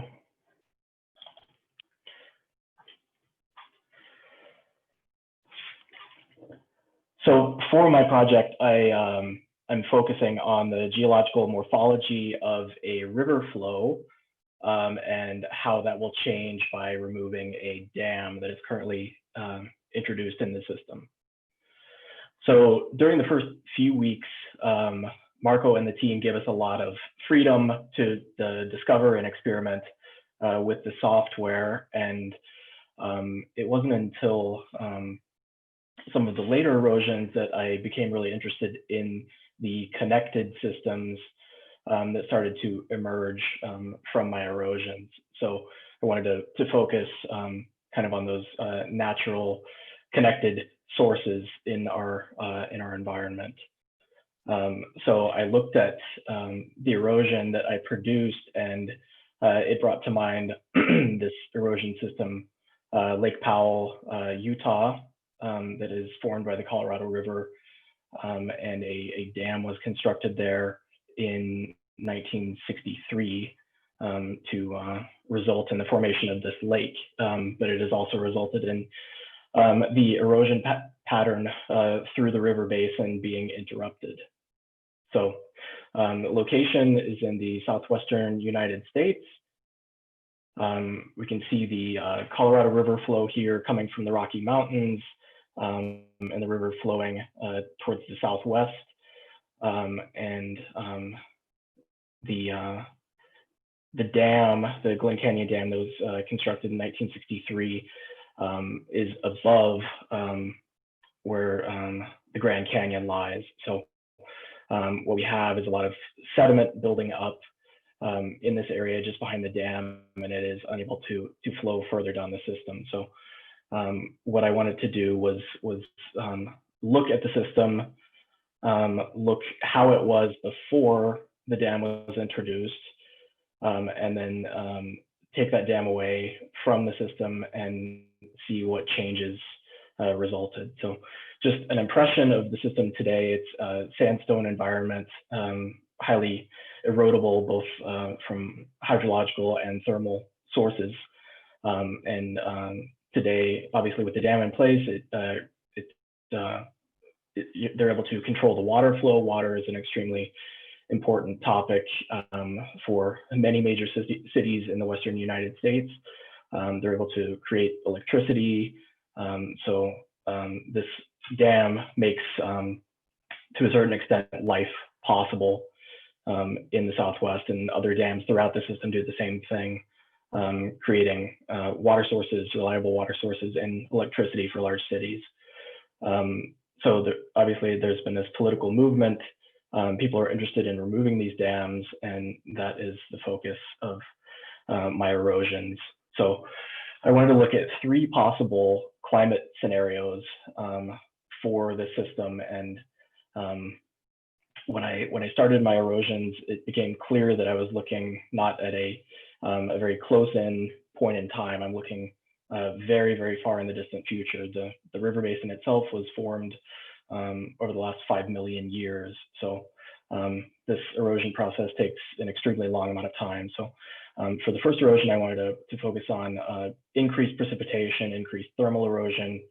The second erosion is sort of my control erosion, status quo as of today, just kind of slowly increasing temperatures and slowly decreasing water flow.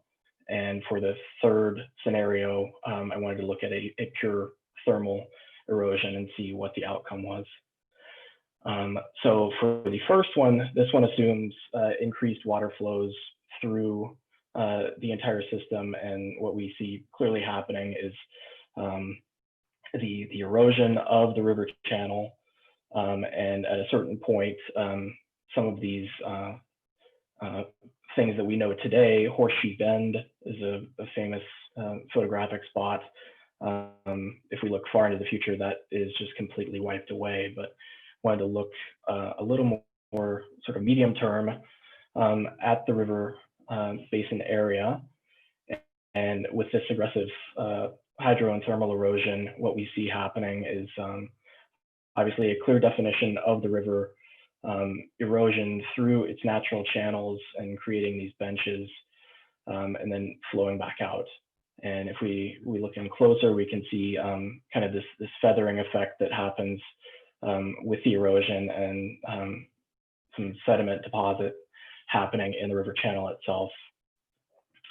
So for the second erosion, it's very similar to the first one, but the biggest result was that it remains, the canyon walls remain much more vertical in this scenario, and it maintains the height through the river channel. So there's less erosion happening at the river bank itself. And then for the third erosion, the thermal erosion, which looks at a future that is extremely dry in the Southwest, we see this very textured landscape developing and a flattening of the beach areas where the water is flowing through the canyon. So here is the larger system, and then if we zoom in, we can see a lot of these the erosion and the sediment deposits happening in the river channel itself. So thank you very much. Thank you. Next one is Peter. Yes, hello. Hello. Yeah. Yeah. 1 moment. Okay. I just have to make that. Yeah.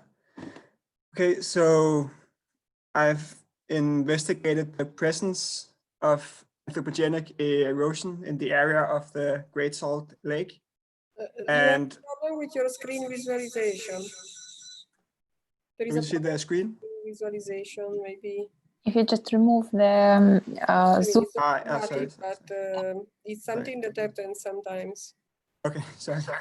Yeah. Okay, now I'll it's just start again. Okay, so I've investigated the presence of anthropogenic erosion in the area of the Great Salt Lake and how it has affected the landscape. And by analyzing and documenting how the erosion acts with the human erosion on the one side and the natural erosion on the other side, I've tried by documenting it and imitating the erosion.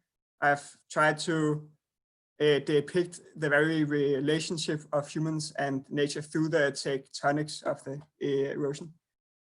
So as you see here, it's the Great Salt Lake, and through the past 36 years, it has shrunken dramatically, mainly because of the growth of Salt Lake City, which has increased the demand for fresh water, which was taken from the streams that used to sustain the water balance in the lake.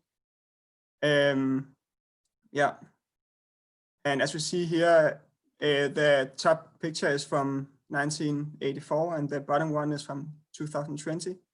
So you see with civilization on the right hand and nature on the left hand, how the water evaporates, or like it disappears, and how it leaves this salt desert behind, which I call the desiccated landscape.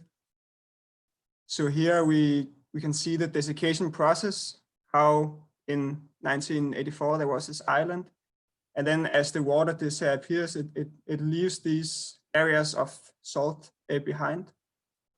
So here we see it in color, and these pictures also shows an important aspect of the project. That is that at the beginning, the water, or the water has a very unified color, and then as the erosion works on the landscape, it kind of distillates the water down to its very essence, as we see in the bottom right corner. the lake is reduced to just very concentrated substance of minerals and salt. So by desiccation, I also mean this process of distillating water that happens as the water evaporates. So here I've just, with satellite pictures, I've focused on just like parts, very, very detailed parts of the salt desert, and how as the water evaporates, it leaves the surface behind that's incredibly detailed. And I see it a little bit as when you are cutting down in the earth and exposing all the layers that are very carefully stored, and they say something about the history of that landscape. I see the salt desert a little bit in the same way, that when it was maybe conserved by the lake, but then as the water evaporates, because the erosion from the humans are kind of digging it out, it exposed these perfect constellations of information in a way that is displayed in how the salt and mineral grains act. Yeah. So the next aspect to the human erosion is that after the lake has disappeared, water from the mineral farms, as we see here in the pictures, are released out into the salt desert in these small streams. And you can maybe see it in a way that kind of this perfect salt desert was exposed and then infected by the water from the mineral industries. And I look at these water streams as the human impact on the landscape. So we see just like a time frame of how it's happening. So it's starting from a very simple basis. It's just being let out from 3 places. And then the complexity grows as it merges with the salt desert and forms what I call desiccated tectonics. So here we also see how like the distillation of the water is very significant. It's reduced to a very concentrated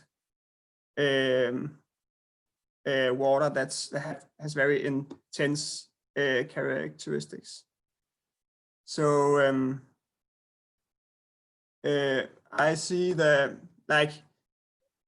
method of mineral farming is in a way very simple, as like compared with natural erosion. So you would just like dam up parts of the lake and then extract the minerals from it. It's a very organized and a very extremified way, like erosion. But then the water is let out, and it forms a very complex erosion in combination with the salt desert. And it is in a way an erosion that is not comprehensible for humans, unlike the mineral farming. And I see algorithm as having a little bit the same characteristics, that the algorithms represent procedures that are not comprehensible for humans, but humans can initiate the process, like when the water from the mineral farms are released. And then in the algorithm, by adjusting the parameters, you can influence how the algorithm acts. And I think it's interesting because here I think it's clearly how the water is released, and then nature provides the parameters for that erosion, like depending on the resistance in the soil and the flow angle. So I think it's really showing the symbiosis between the human and the natural erosion. in a way. Yeah. So this is maybe my favorite picture, this last one. So you can really see how the water are draining away the material, kind of scraping away these perfect patterns that the salt has created. Yeah. Yeah. So I guess was my presentation. Thank you, Peter. Thank you, Peter. What a journey. The next one is Luca. Hello. Hello.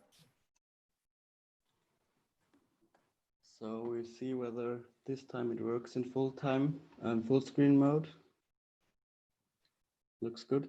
So inspired by the current situation, I focused on pandemic and especially COVID-19 and movement of people in a city during lockdown.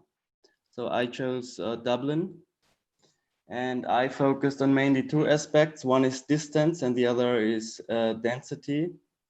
And I think they are very connected to each other.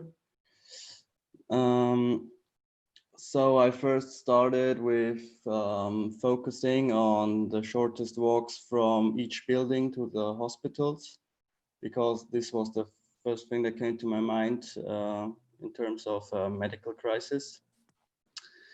But later I assumed that this might not be the right way to go, because a lot of people try to avoid hospitals even because they are hotspots of getting infected, and in relation to where people meet, hospitals are probably not the hotspots. Then I thought I focus on commercial buildings, because people need to get their groceries and stuff. But as during lockdown, all the commercial stuff got shut down, I had to move on from this as well. So I focused on the parks in Dublin. So all the green areas are the public green areas and parks. And then I visualized all the catchment areas. So the little numbers next to the circles around the parks are the amount of buildings which this park, or like the park, is closest to. Then I tried to make it more clear with like showing all the vectors to make more clear how many people go to which parks. And you can see some of the small parks have quite big catchment areas, and bigger parks have a smaller one. So you can assume the density of people being there. And then I tried to visualize the walks from each building to their closest parks, and see whether it's even distributed, or whether a lot of people have to use the same paths and streets. And as a last step, I juxtaposed the building density with the catchment areas of the parks, because I think it's quite interesting to see the density of people in private and where they are located in public at these times. And yeah, that's my presentation. Thank you. Thank you. We can start the conversation as well now. Thank you, Luca. Thank you.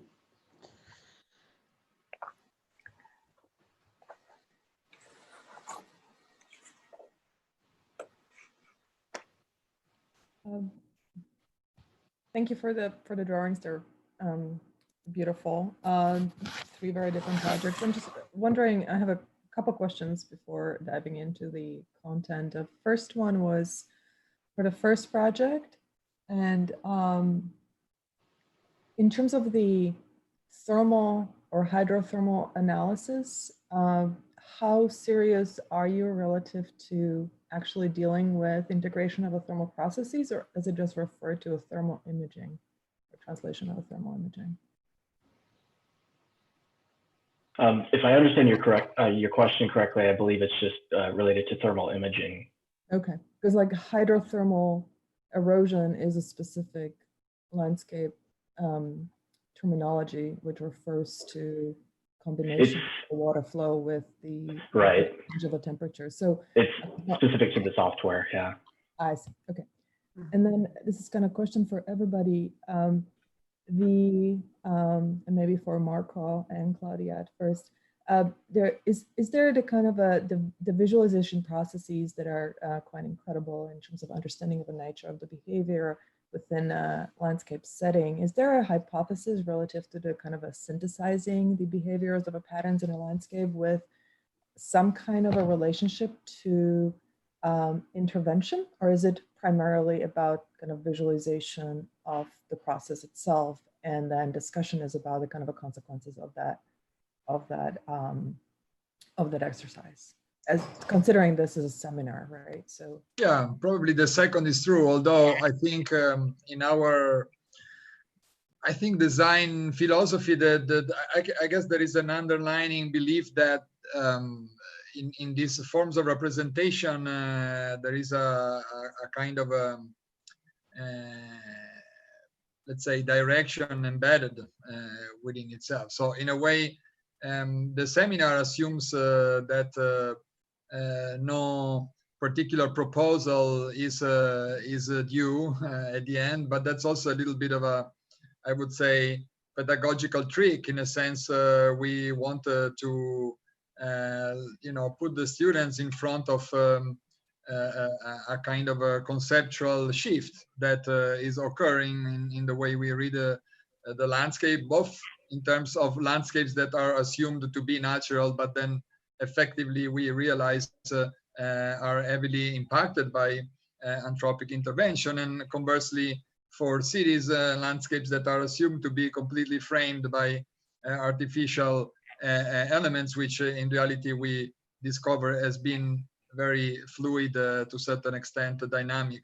So the kind of let's say game here was to explore how this blurring of the lines between these kind of definitions of landscapes could open up kind of new scenarios of a practice, and then in that sense, of course, of design of intervention, which are effectively implicit in these processes. And that's why also some of them are kind of very different from each other. We haven't necessarily looked for a kind of a common denominator, but somehow we have discovered them in the process. So Patrick, the analysis of a kind of a transformation of the landscape is quite beautifully executed. It's my fascination with kind of across these three projects is the sort of a looking for discovery of some of these patterns relative to natural behavior and sort of an occurrence of other social systems, such as sort of, lack of drinking water, or potential, in Peter's case, the potential for mineral harvesting in a sort of a much more ecological way, right? So where the kind of representations within these scales and jump within a large planet, almost like a planetary landscape scale, to the kind of a more localized patterns, I wonder whether there would be revelation of some more or identification of some of the issues that Mark was bringing up relative to how the representation can serve in much more direct way in the discovery of these kind of dark ecologies that occur as a consequence of both the human and large-scale processes. And sorry, my daughter is driving me crazy in the background, so I have to mute. She's like sharpening her pencils. So I think that at some point, each of you have kind of stayed within the process of representation, even though in each of your presentation, there is a moment where that representation leads to some more intensive way of rethinking how these processes can be actually serving as a design intuition for certain steps. And so I find that to be, as a seminar, within a seminar framing, to be a really successful moment. I think that in the last presentation, was it to Luca, right? Was it you kind of trying to look at a different set of relational systems, and I think that the kind of I would be a little wary about the relationism relative to the urban morphology, just based on kind of thinking about the sort of harvesting of a data as a sort of an unbiased set. I think that you're starting to see some patterns, or my point is like, you got to have a hypothesis, right? And if you start with a particular hypothesis, and what I appreciated about your process was that you start with the hypothesis, you realize that might be a wrong hypothesis, so you move along. So in a way, you have a series of scenarios, in some way uncover a certain set of relationships, and this is such a new topic, right? But at the same time, I think that the more and more what's coming out of it is a relationship between the open space and closed space, which starts to be relevant to the kind of a behavior of a viral dispersion.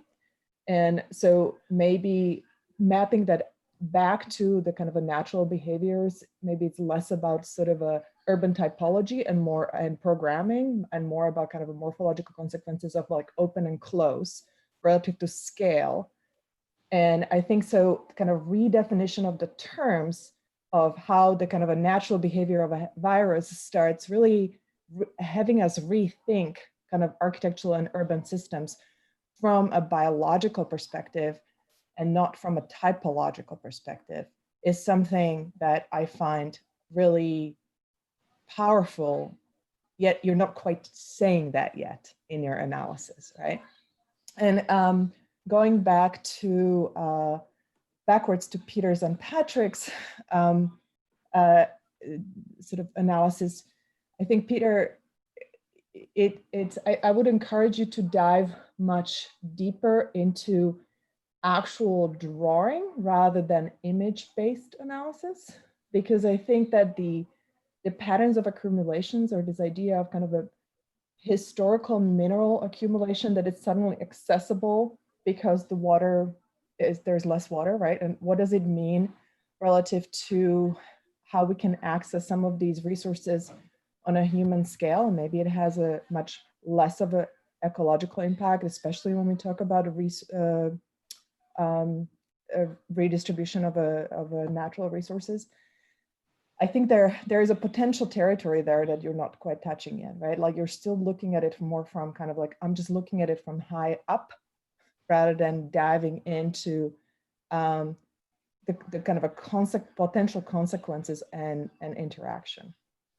And Patrick, I would encourage you to look at a factor of speed, because I think that the terminology you're using could be a little confusing. So I would just separate the sort of what is the computational and technical way of inquiring the analysis, and what is actual biological terminology, kind of going back to the thermal or hydrothermal erosion. And then if there is a way one could kind of discover the overlay of both the sort of a technical inquiry through the tools that we're currently using with what are actual natural processes, that is there a moment where you actually discover something through that form of representation and understanding the behavioral pattern that is different. Like right now, I think it's like very linearly smooth, as gorgeous as it is. Just to kick off the conversation. Actually, thank you, Dana. I just wanted to add a little note, then we leave the word to the other guest. Somehow I was I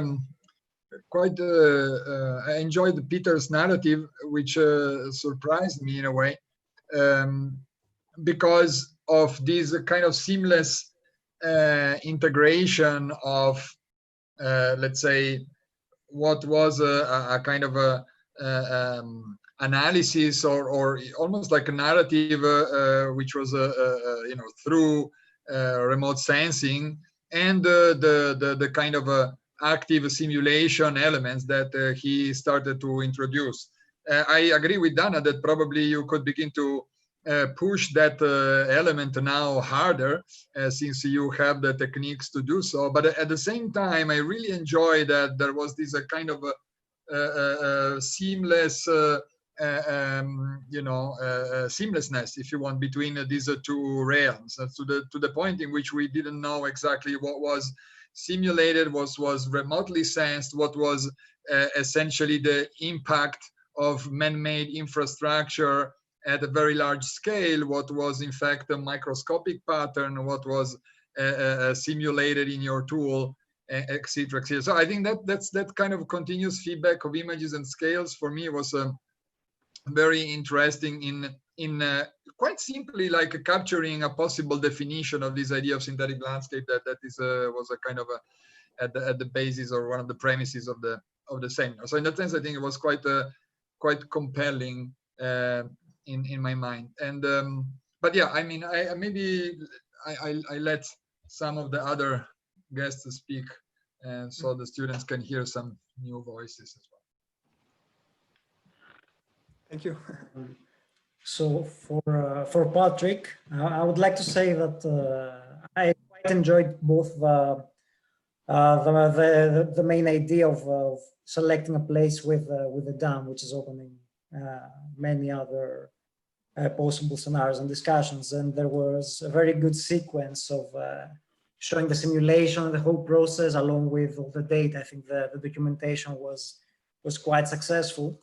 And seeing especially this kind of description and the time depth, I was thinking that maybe potentially on a second step you could introduce other such as maybe the rising sea levels apart from the erosion, and try to create something that could be, let's say, with a dual materiality, multi-material, with both the liquid and the landscape itself, just not having only the river, but creating also additional networks and channels that could somehow describe a potential future scenario of networks of water, and how this is redistributing. So going from the very centralized model of a dam to something which is more biological and redistributed. Then for Luke, I think the whole idea of trying to do this analysis with the catchment areas, it was quite successful, and also using the starting points of the households, of the buildings going to the parks. Maybe the mapping then of how these two are connected and what are the emerging networks were not so convincing in the end. Probably I would expect to see something which is showing, let's say, the betweenness of these networks, where there are more overlaps and more flow of traffic of people. And potentially this could be redescribing, let's say, new networks that we should try to think. As currently it's not only, let's say, the destination which counts in your exercise going to the park, but it's actually going through main roads. So there are many roads that they're not really designed for an epidemic, and a lot of people are actually crossing one next to the other. And maybe in certain places like here in London, or if I'm not mistaken, in Berlin, they're trying to widen the pedestrians. So with this kind of mappings where you measure, where you have more people flowing, you can somehow get rid of these things and redistribute the network, and try to do something which would be more safe in a way in your narrative. That was most my thought. And yeah, I think Peter is doing a very good job in research. All the material was very interesting, and it could be good if you try to engage a bit more proactively, but also keep this research part, I think it's quite good.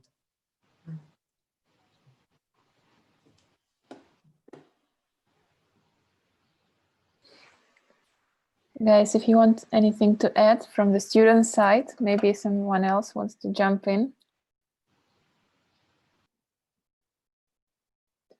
Federico, you are muted. Okay, thank you. Sorry.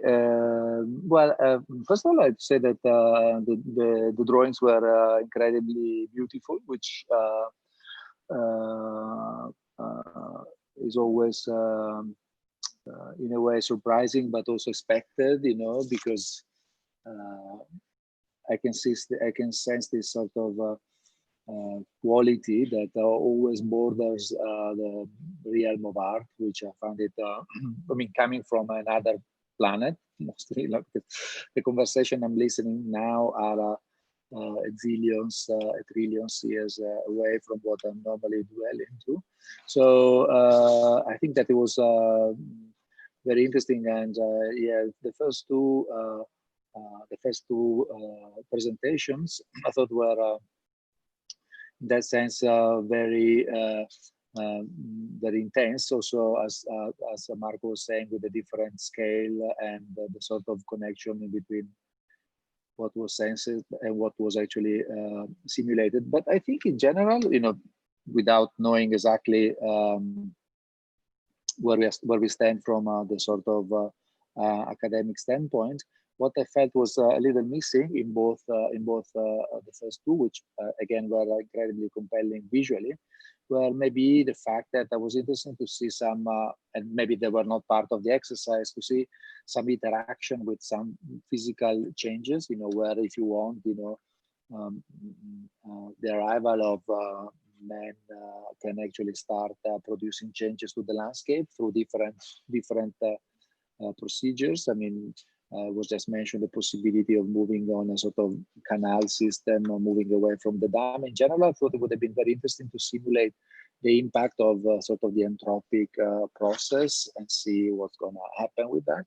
I found it was it would have been very interesting, because this was mostly, or looked like mostly, an exercise of analysis, which maybe was the case of the project. But it would have been interesting to see some possible interventions and some elements that would have helped in trying to understand a sort of what if scenario. You know, what if I do that and that and that, and what happened to the landscape?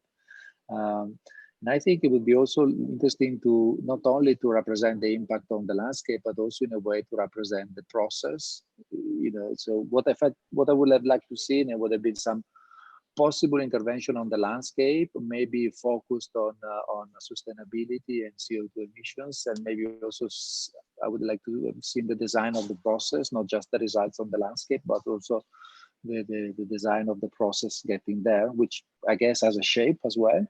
So in that sense, I think it would have been, I would like to see it, maybe it will come the next round of comments. And for Luca, this is more where I normally dwell in cities. I think, yeah, I think that some components were interesting, but I think it should be pushed a bit more. I don't know if the topic was just the COVID, but I like to say that, like, for instance, from a, maybe more of a professional standpoint, we are currently seeing a profound disruption in the retail component because of the arrival of Amazon. And Amazon is a network of connections. It's not, as I was saying probably last time, it's not really anything from the sort of physical components. It's a network, a sequence of connections that is coming and disrupting our life, our retail experience, and then in a way, a lot of public space. And I think it would have been interesting, or could be interesting, to describe this network. I believe there is much more truth in our societies, are much more described by their interconnectivities and their networks that connect things, that their morphological shape. In that sense, I think the exercise was interesting in visualizing those connections, but I would have gone for other connections that are even more disruptive, which is, for instance, the impact of Amazon's on the retail component. And so, you know, in a way, what happened if we keep on pushing with this kind of online connectivity and what it does to the public space, or at least try to imagine what could have been the future of cities based upon this current situation that is coming from Amazon. So in that sense, I think it would be interesting to take a look at that.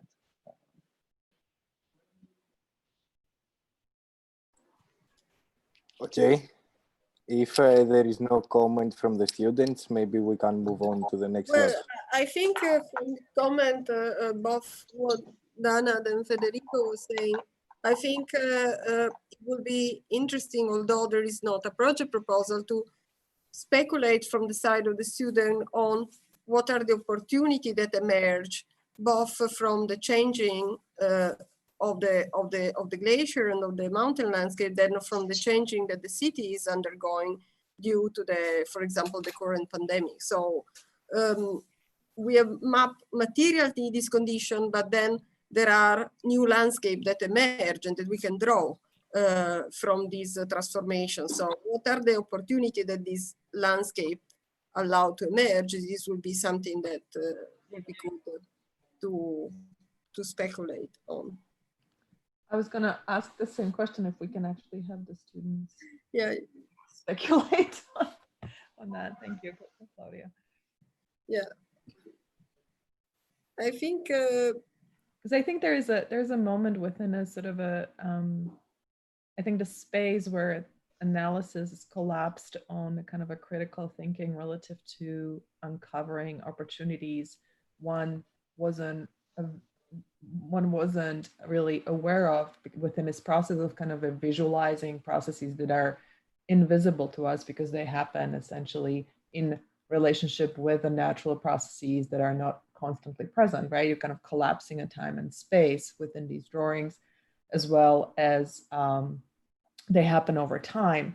So I find that these drawings have so much potential in sort of uncovering the emergence of a certain phenomena that is not about kind of materializing phenomena per se as a kind of a morphological shape, but really starting to understand its consequences relative to its potential within kind of a social cultural systems that we occupy within these large scale landscape, but we're connected to it across the scale. So I really would like to hear some responses from the students because they're so deeply connected to their drawings. These drawings are so intimate.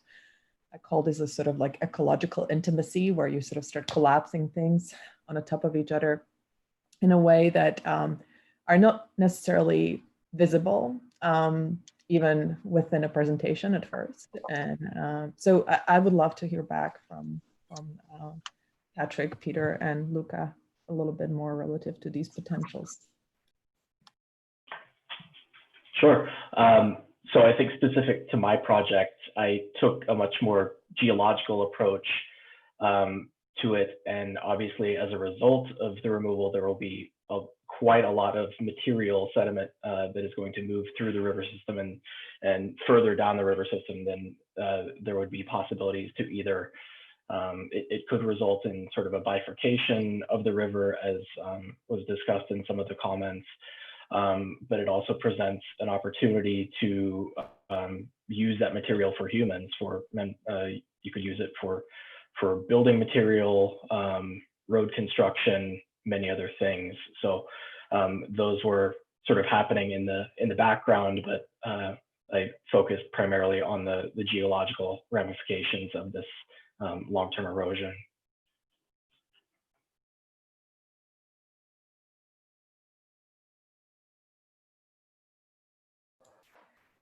Maybe follow-up question on to that, Patrick.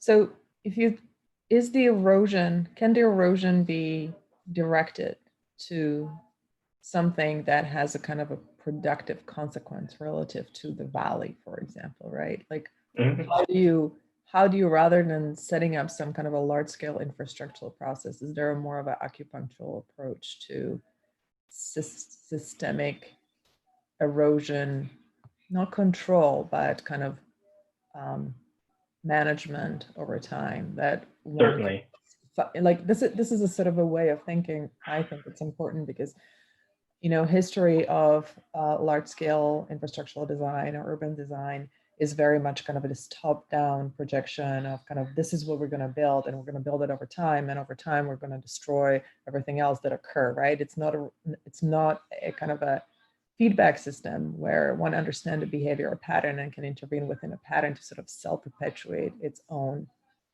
natural, potentially more easy manageable system, and it becomes much more resilient.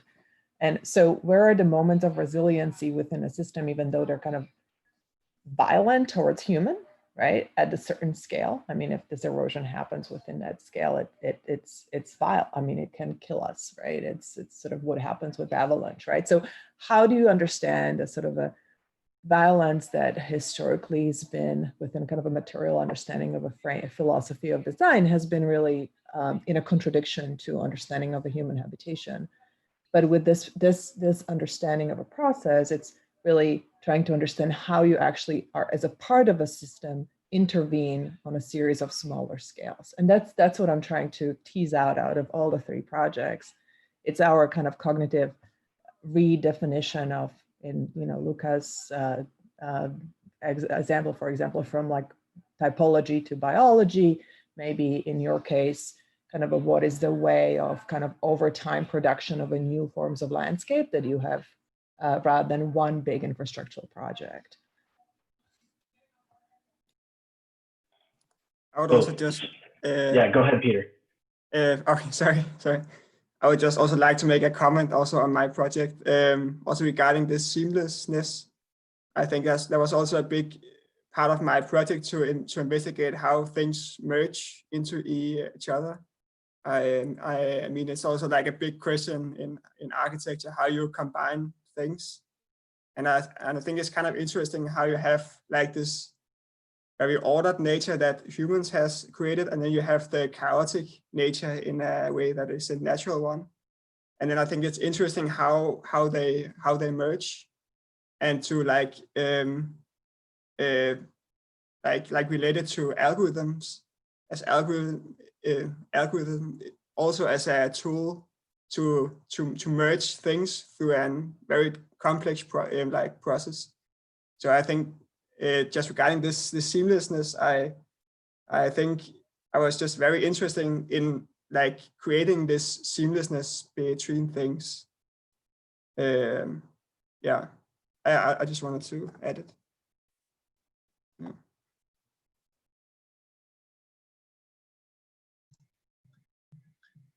Yeah, thank you, guys. I think that's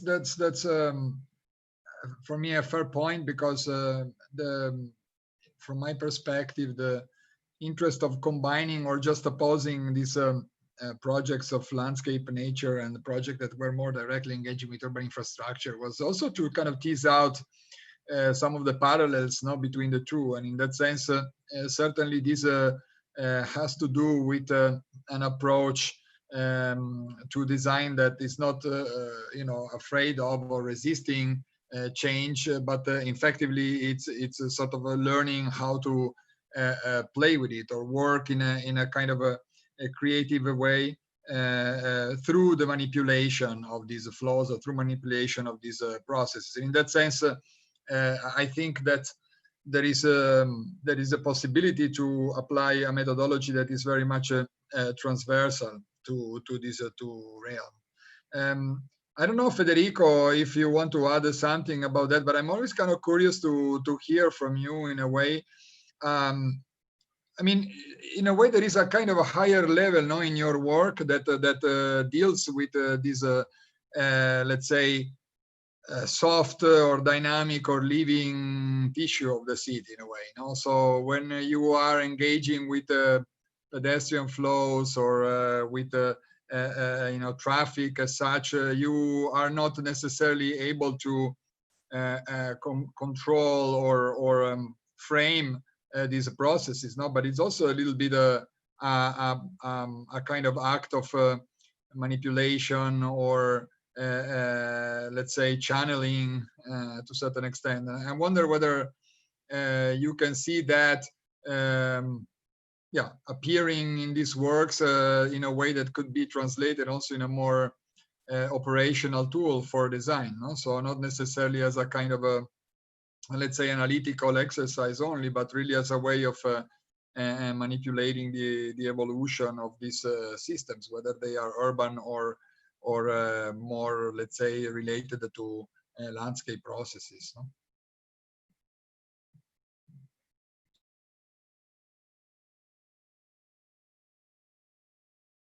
Still muted.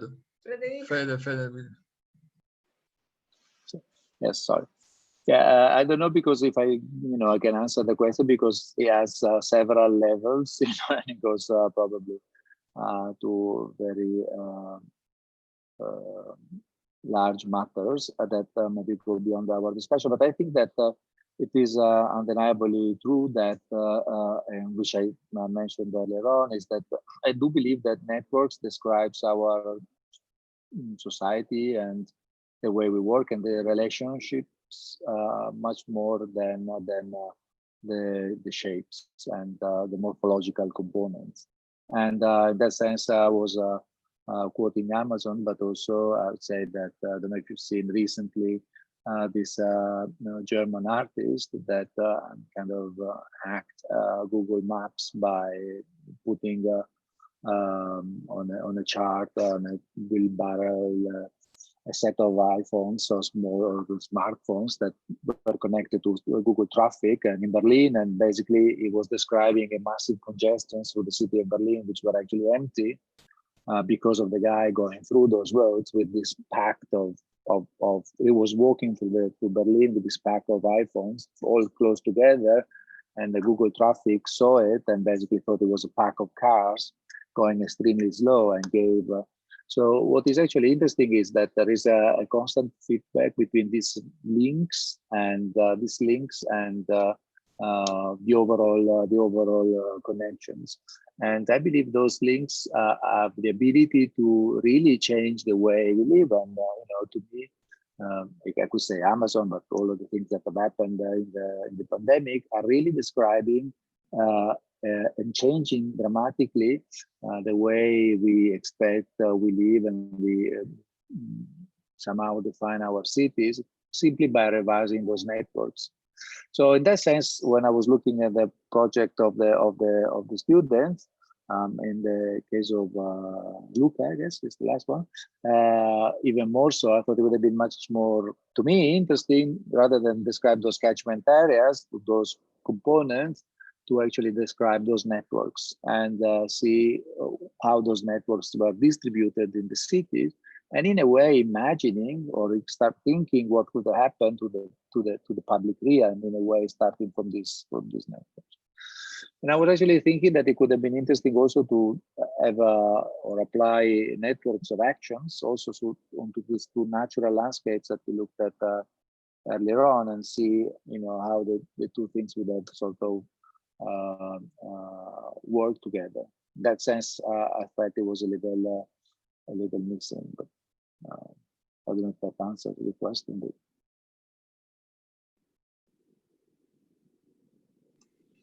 Thank you. Thanks. Marco, I think we need to move on because we still have at least 3 people to present. Maybe Okay. we extend our discussion in the last group, no? Yes. Okay. Well, we Right, have okay. a lot. If we have time until the morning, we have a lot of students who are probably keen to present. I think it would be good to have this last group, and then we have a final conversation, and then we let our guests free and everyone Okay, next one is Alexandra. Hello. Hello. Hi.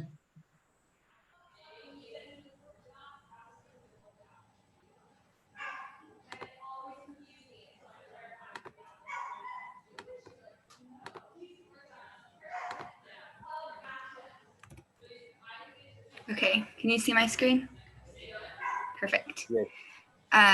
So my discovery was focused on the Alpine region near Innsbruck.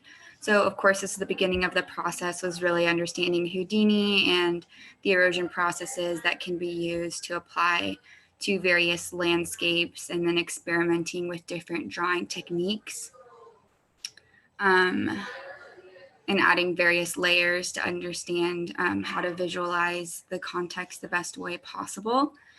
And then I started researching a little bit more about the actual Innsbruck region and how the weather patterns in this region might be related to the types of systematic erosions that are available in the Houdini software. So the three that I specifically focused on was the hydro erosion, thermal erosion, and debris flow, because those are settings that you can easily adjust with the systems. And so these are just for particular weather patterns that were averaged over the past 30 years in the Inn Valley.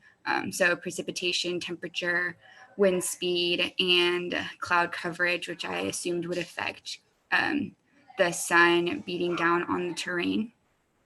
So here you can see just a large scale overview of the Inn Valley.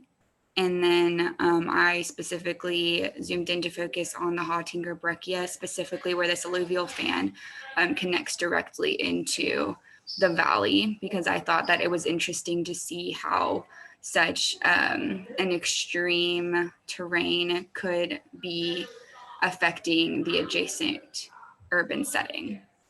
So this is the sort of similar landscape that I created to simulate that sort of condition. And you can see here how there's sort of this valley condition, and there is a similar alluvial fan that appeared on this region of my simulation. And then I took a section through the valley and studied the landscape using the satellite images in Google Maps to understand what are the different conditions as you go down the mountain.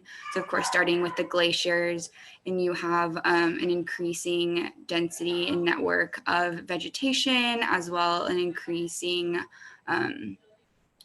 flow of water. And then you have this increased urban density as well as the tree line thickens and the terrain flattens out.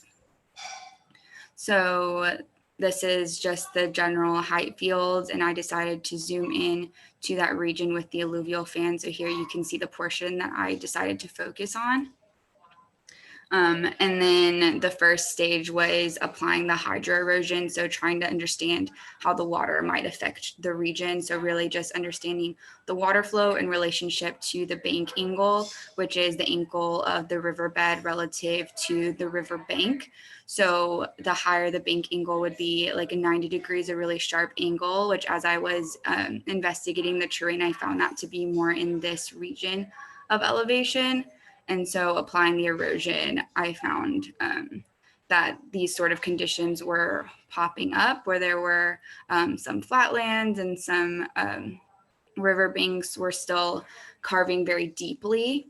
And so the contour lines were still pretty dense. Whereas when the bank angle was a lot flatter, sort of like in this elevated region, then the riverbeds became a lot flatter and wider and grew a lot more after that erosion process. And you can see that even up close right here, especially how they all sort of merge into each other. So then I applied the next erosion after that, which was the thermal condition. And so I sort of analyzed that in comparison to what the weather patterns were doing during certain months of the year.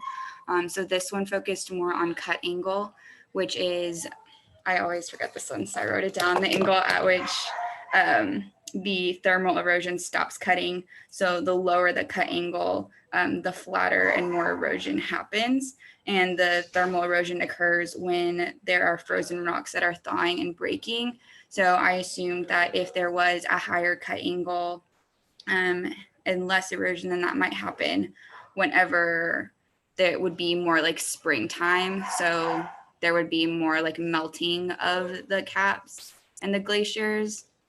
And then I assumed that maybe this thermal erosion where there's a lower cut angle and there's more erosion happening would be when there's like even more melting like earlier in the winter months. So whenever there's a lot more melting and refreezing and melting again, then more of an extreme erosion might occur. And so you can see just how wide the contour lines have become because there's such an extreme flattening of the terrain. So here you can see over time the entire process, and you can compare them to each other, how that looks stage by stage to each other. And I also created an animation so that you can see the process over time. So first, the hydro erosion. So seeing that visualized and in reversed, and then the zoomed in portion as well.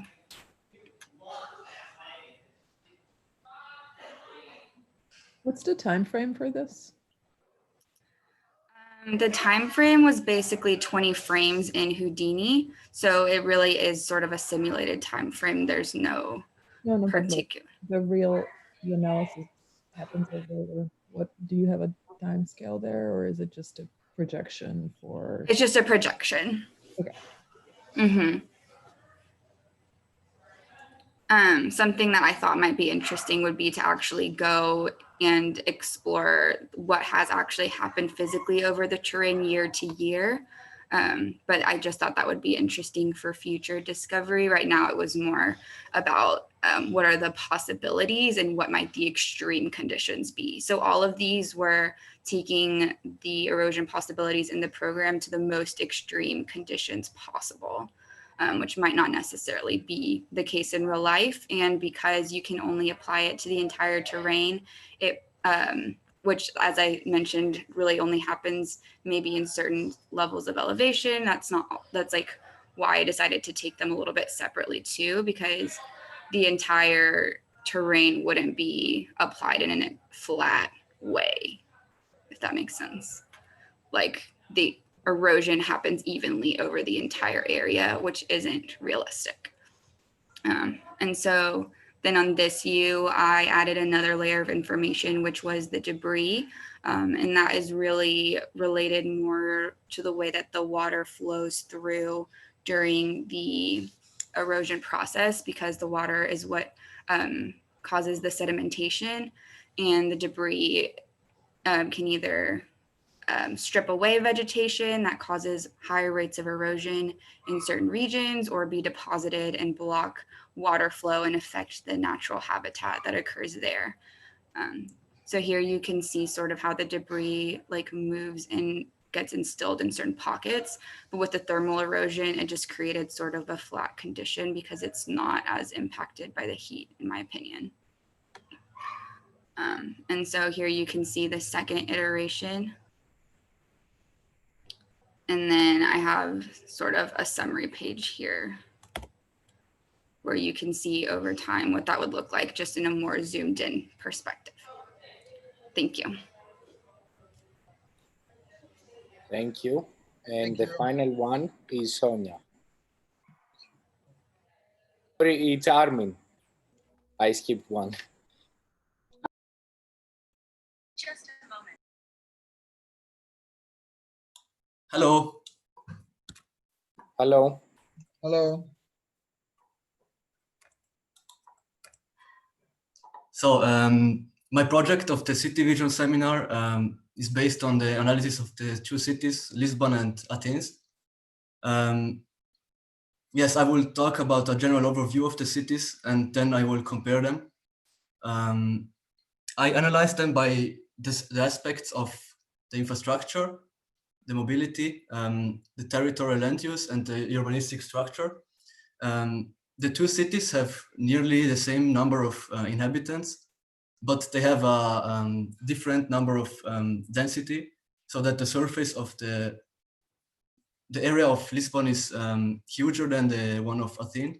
And I wanted to concentrate on the aspect of how the density of the city influences these three aspects of infrastructure, land use, and urbanistic. So first I looked at the figure ground map, and I applied a proximity network. with this, I found out that the city of Athens has a more plant growth. It has this raster, and it's an advantage for organizing this big number of density.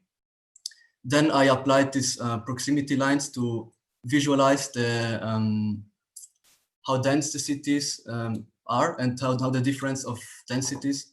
Like on Lisbon, you can see that it has a lot of like these holes, which are the green areas in the city. And in Athens, it's more like a carpet that goes over the structure of the city. And I took the region where I saw the most of buildings to make a equal comparison. If you can see, I took always this region here. And next step was to look at the infrastructure of the city. And then I looked at where the railway station is to see how much this railway station, how much connections it can make to the surrounding.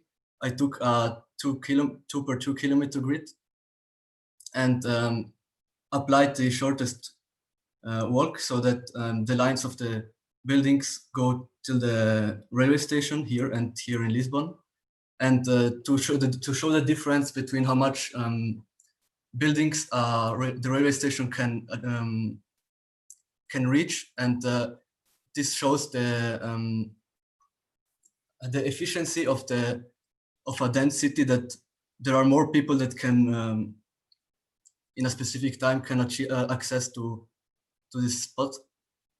Then I tried to make a general overview of the public transport stops of the whole city, and here I saw that there was a region where which was not connected to which was not as well connected to the public transport routes like the other part of the city. And here there could be a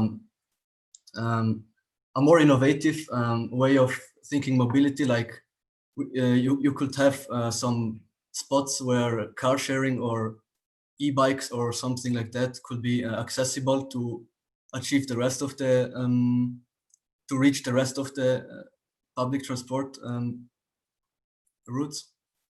And on Lisbon, I applied these lines to see how the public transport, these points are all stops of the public transport, to see how the city, even though it is a west city, it has a lot of connections to the public transport system, so that you can easily reach every point of the city.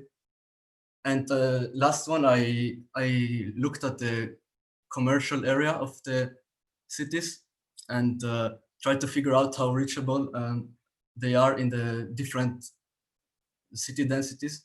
So you can see that there are more connections on the commercial area in Athens than in Lisbon, so that people that have to move from the point A to point B have more possibilities to move. And yeah, this was my approach to this project. Thank you. Thank you. And last but not least, Sonia. Hello. Hello.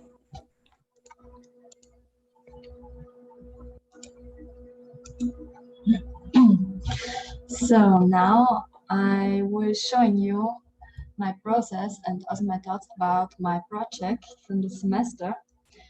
And I have to say, I worked mainly with natural erosion on landscapes.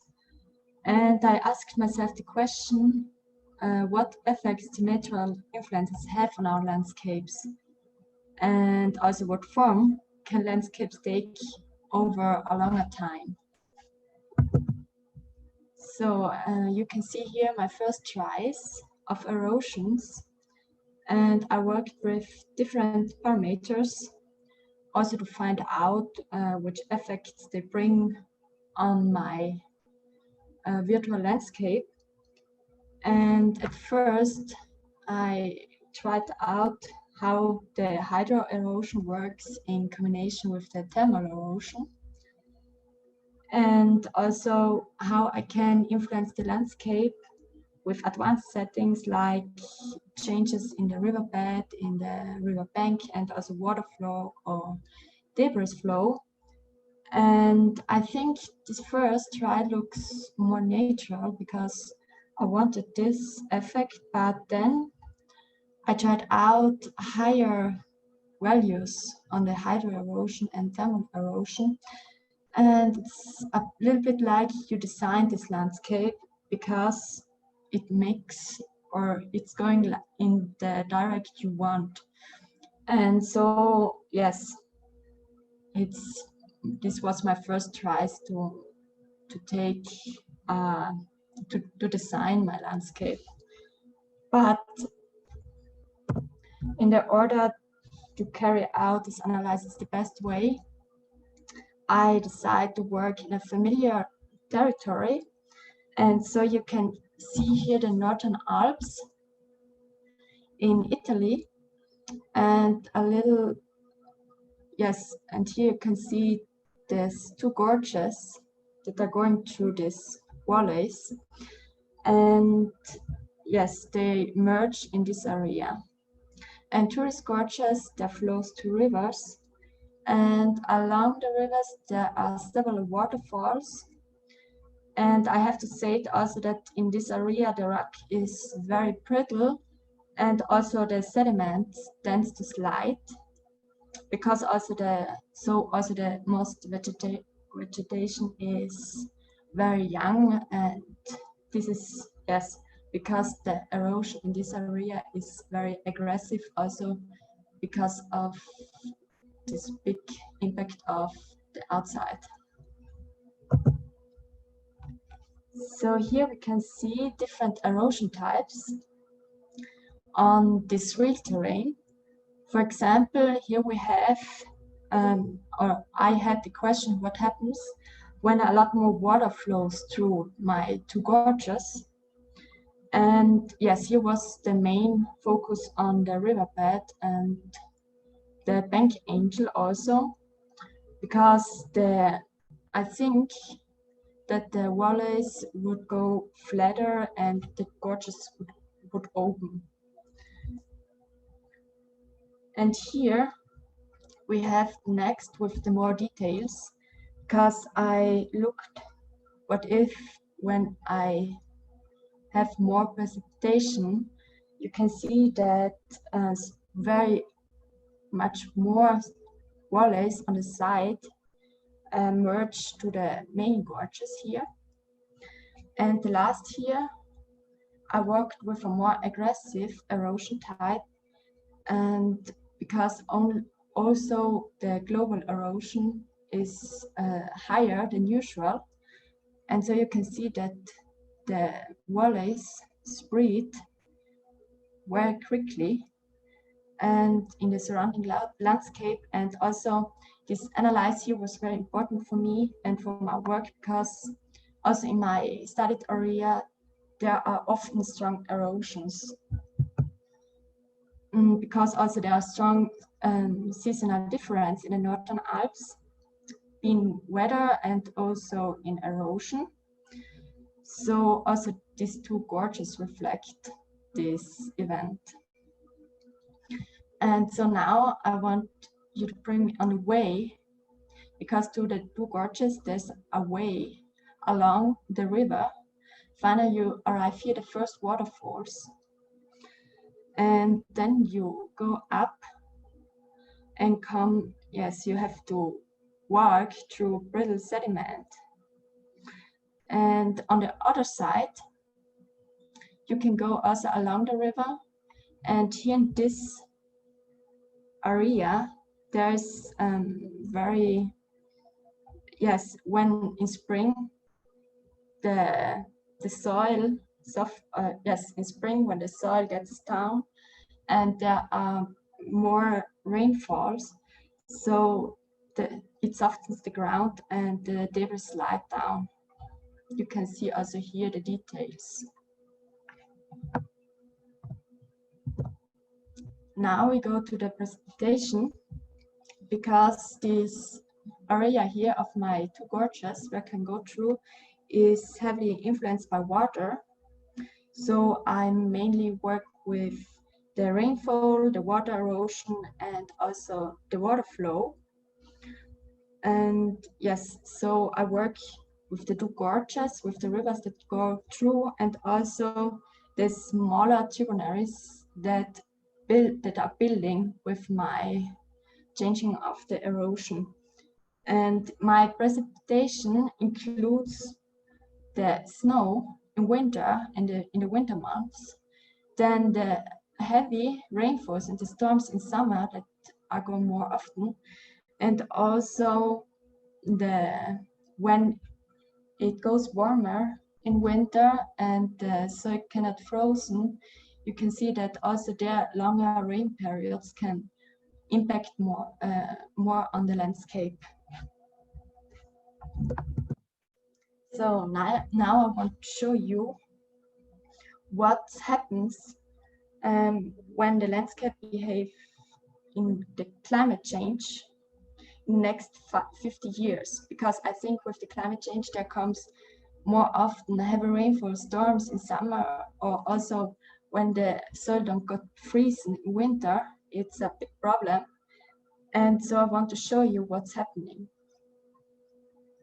Also along my way where I go, it's changing, because here at this part you have to go through this, how you say, this hole here where you go through is going deeper, and so you have to go through this deep valley here and also here out of it.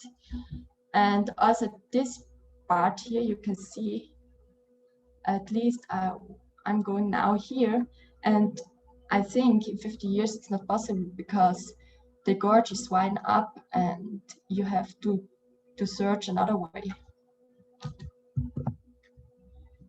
And yes, I think also on the conditions in maybe 200 years, the erosion is getting more aggressive.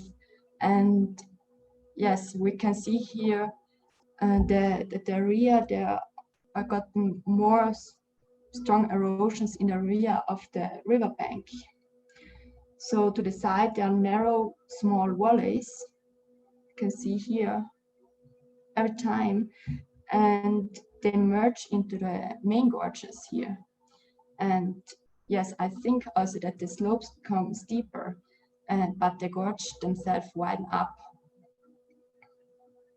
Now, when you can see here, we had before the way that goes through, but now I think when the rocks get brittle and they break down and the sediment slides down, you cannot go through it again.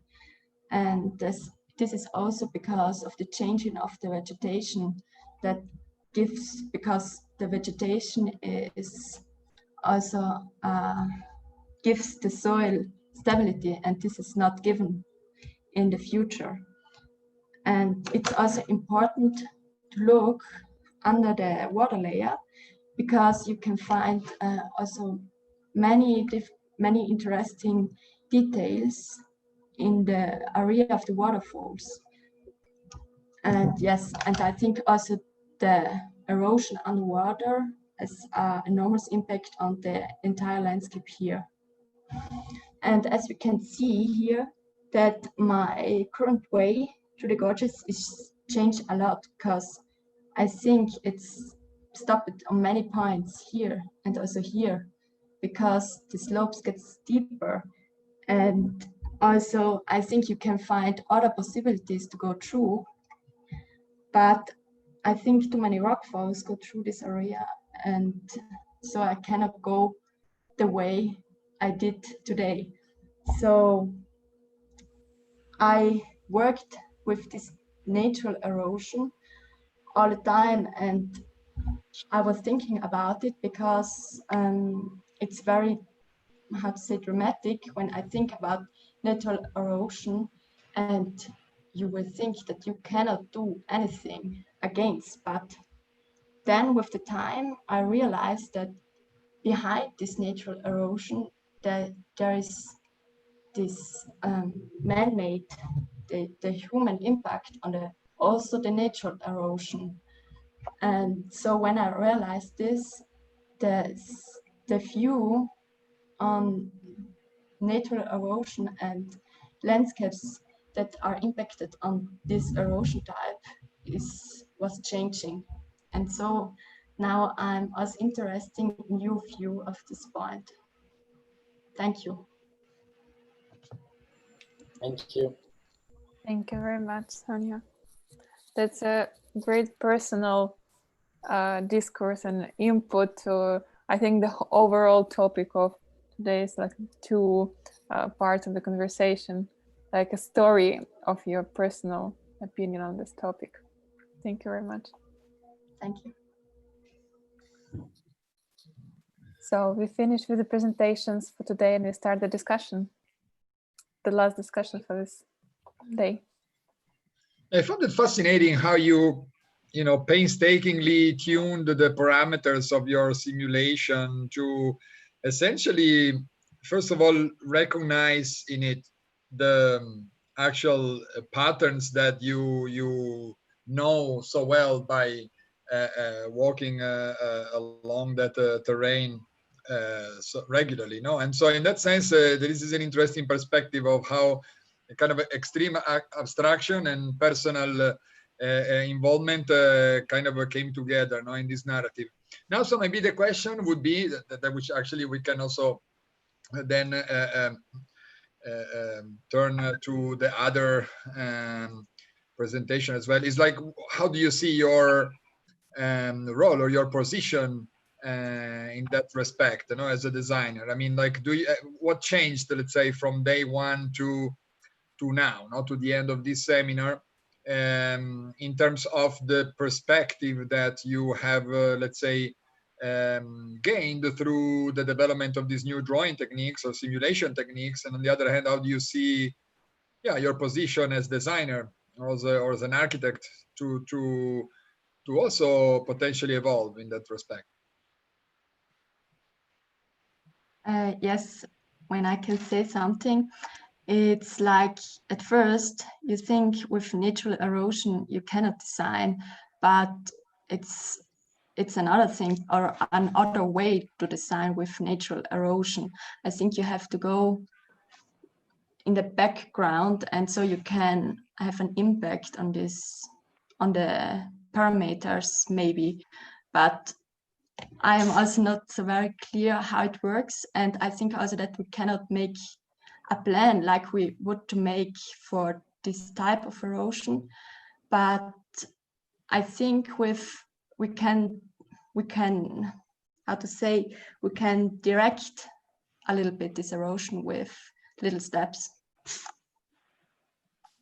I'm kind of curious to think about, like, obviously you could take this technique like many others and say, okay, now next time I'm given a site somewhere to design, let's say, a garden or a park, I can apply this really cool tool, and then I'm gonna get some really funky topographies there, and then I'm gonna make a great park, right? Which could be, why not? No, I mean, you could be, but at the same time, there is also the other thing, which is okay, essentially, what is the distinction between a park or a garden, which is essentially designed, and any landscape for, like the one you have just been describing or designing, right? And so for me, that's the kind of more interesting question, because all of a sudden, it brings us to the point of when we are discussing, okay, are we, let's say, sharpening our tools and technologies to, design new projects on sites which need the development, or is there another perspective in which we as designers kind of reframe the way we collectively understand the urban landscape or the so-called natural landscape, towards a much more open-ended and broad understanding of the agency of design and architecture, and in that sense also on the way we should be conceiving future projects or future design.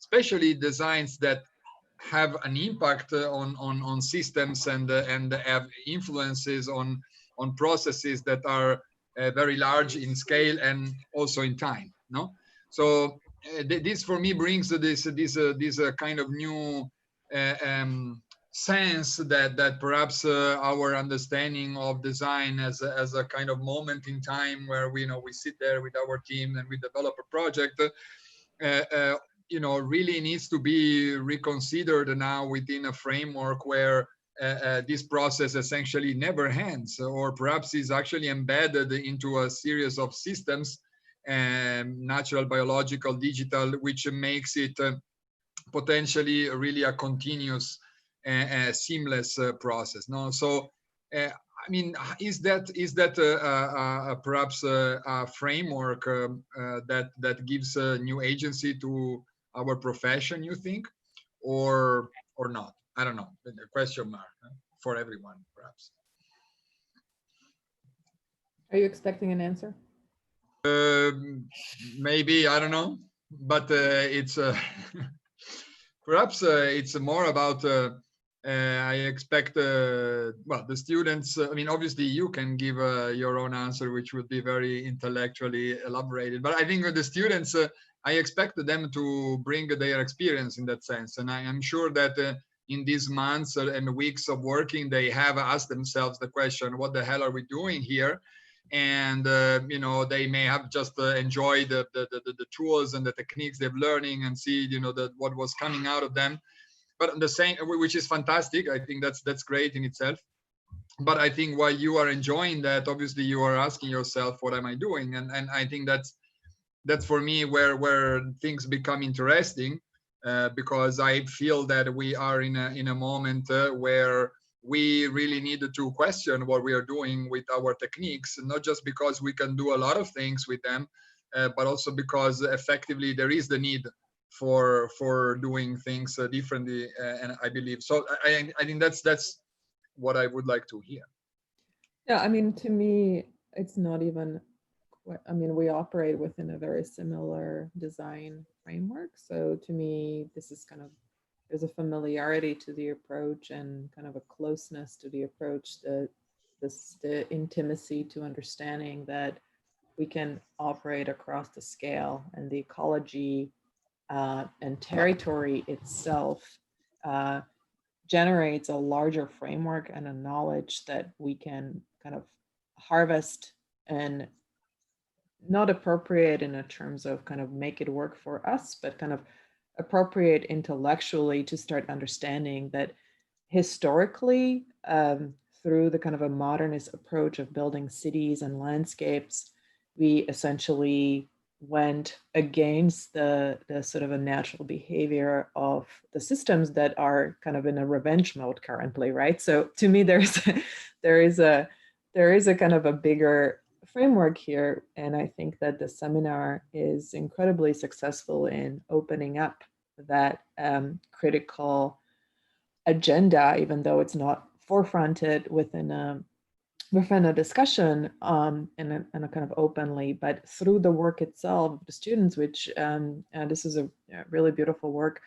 I really enjoyed the drawings, and the kind of a building up the knowledge that, or our understanding of these behaviors that are hidden on one hand, and they could be harvested and interpreted very different way. And as Marco pointed out, one can use this to sort of naturally shapes the system according to the behaviors, or just sort of mapping up the analytically the territory that one can then intervene and use these tools to sort of understand the effect of the intervention. So there are different approaches, and one, as you develop as designers and you develop as landscape architects, I think you develop your own attitude towards framing the agenda. But I think what's critical here is that it's not just, I think there's this sort of a historical understanding within a discipline of that. One is that we are process-oriented discipline,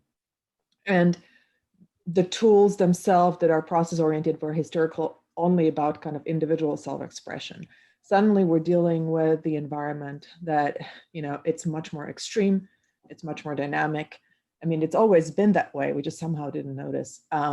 And so the process itself of being with a process oriented kind of a way of thinking we as designers incorporate, I think, or are taught, I think it's incredibly important to start thinking about this sort of a dynamic nature of resiliencies relative to both the kind of a preservation of the landscape, also growth of the cities, issues of equity, and you know, green infrastructure and so on. I think that a lot of problems we're currently encountering within our urban cities and, you know, spread of diseases and other systems are rooted within a sort of a development of the Anthropocene since the Industrial Revolution. And so being self-reflective and understanding that the process itself, it's not just about the visualization, but it's kind of a building of a completely different knowledge and reflecting upon that knowledge and reacting to that.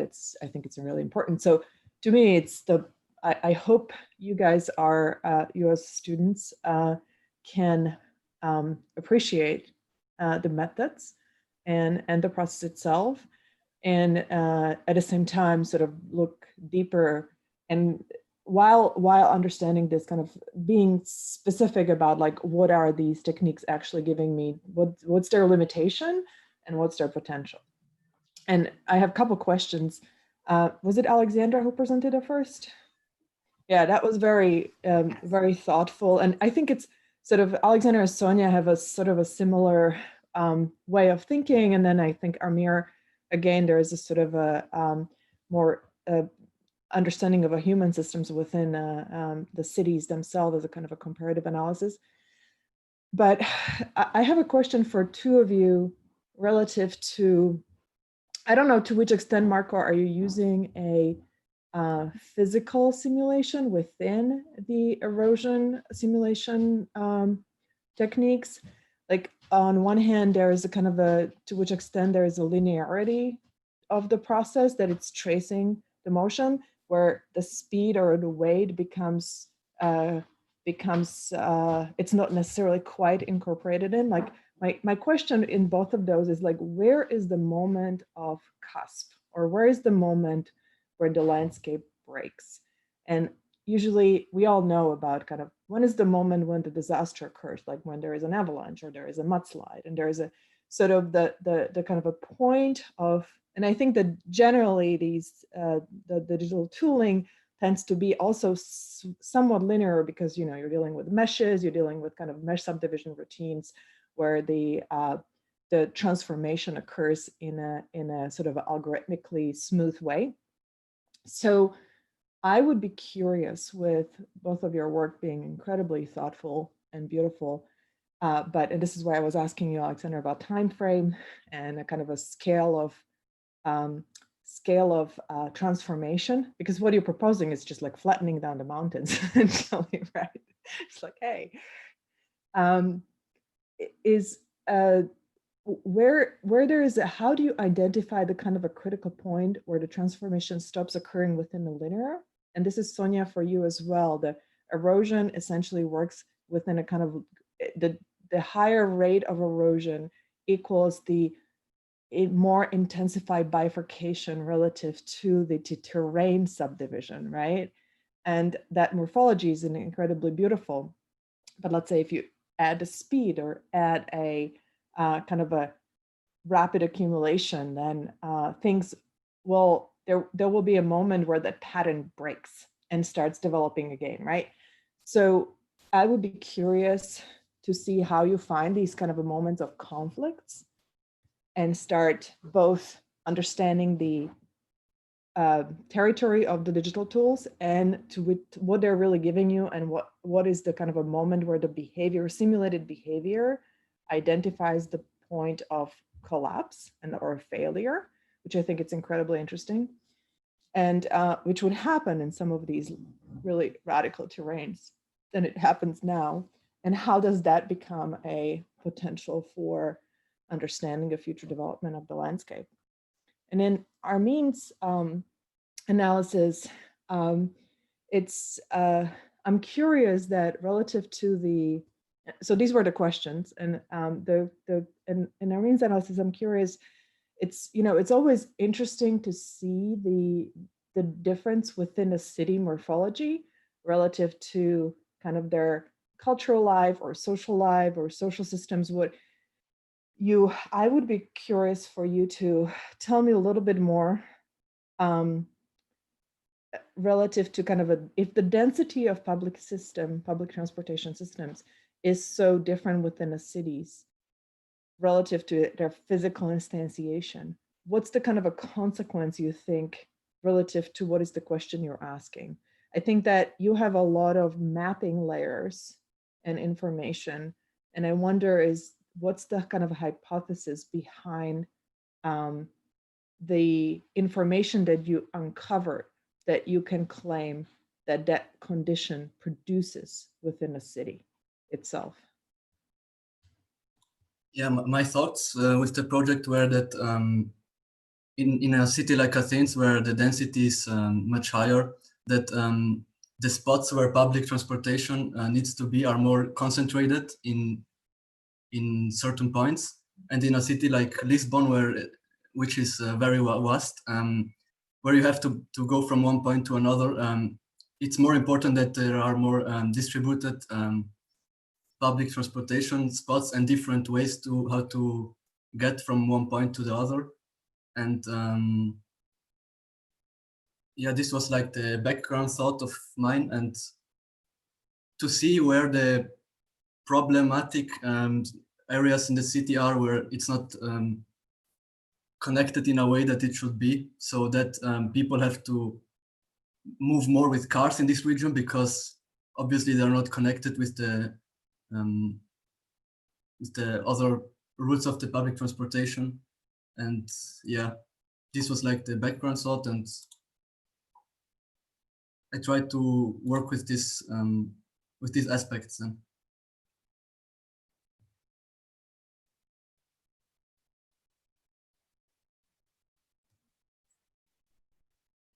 I don't know if the question is answered.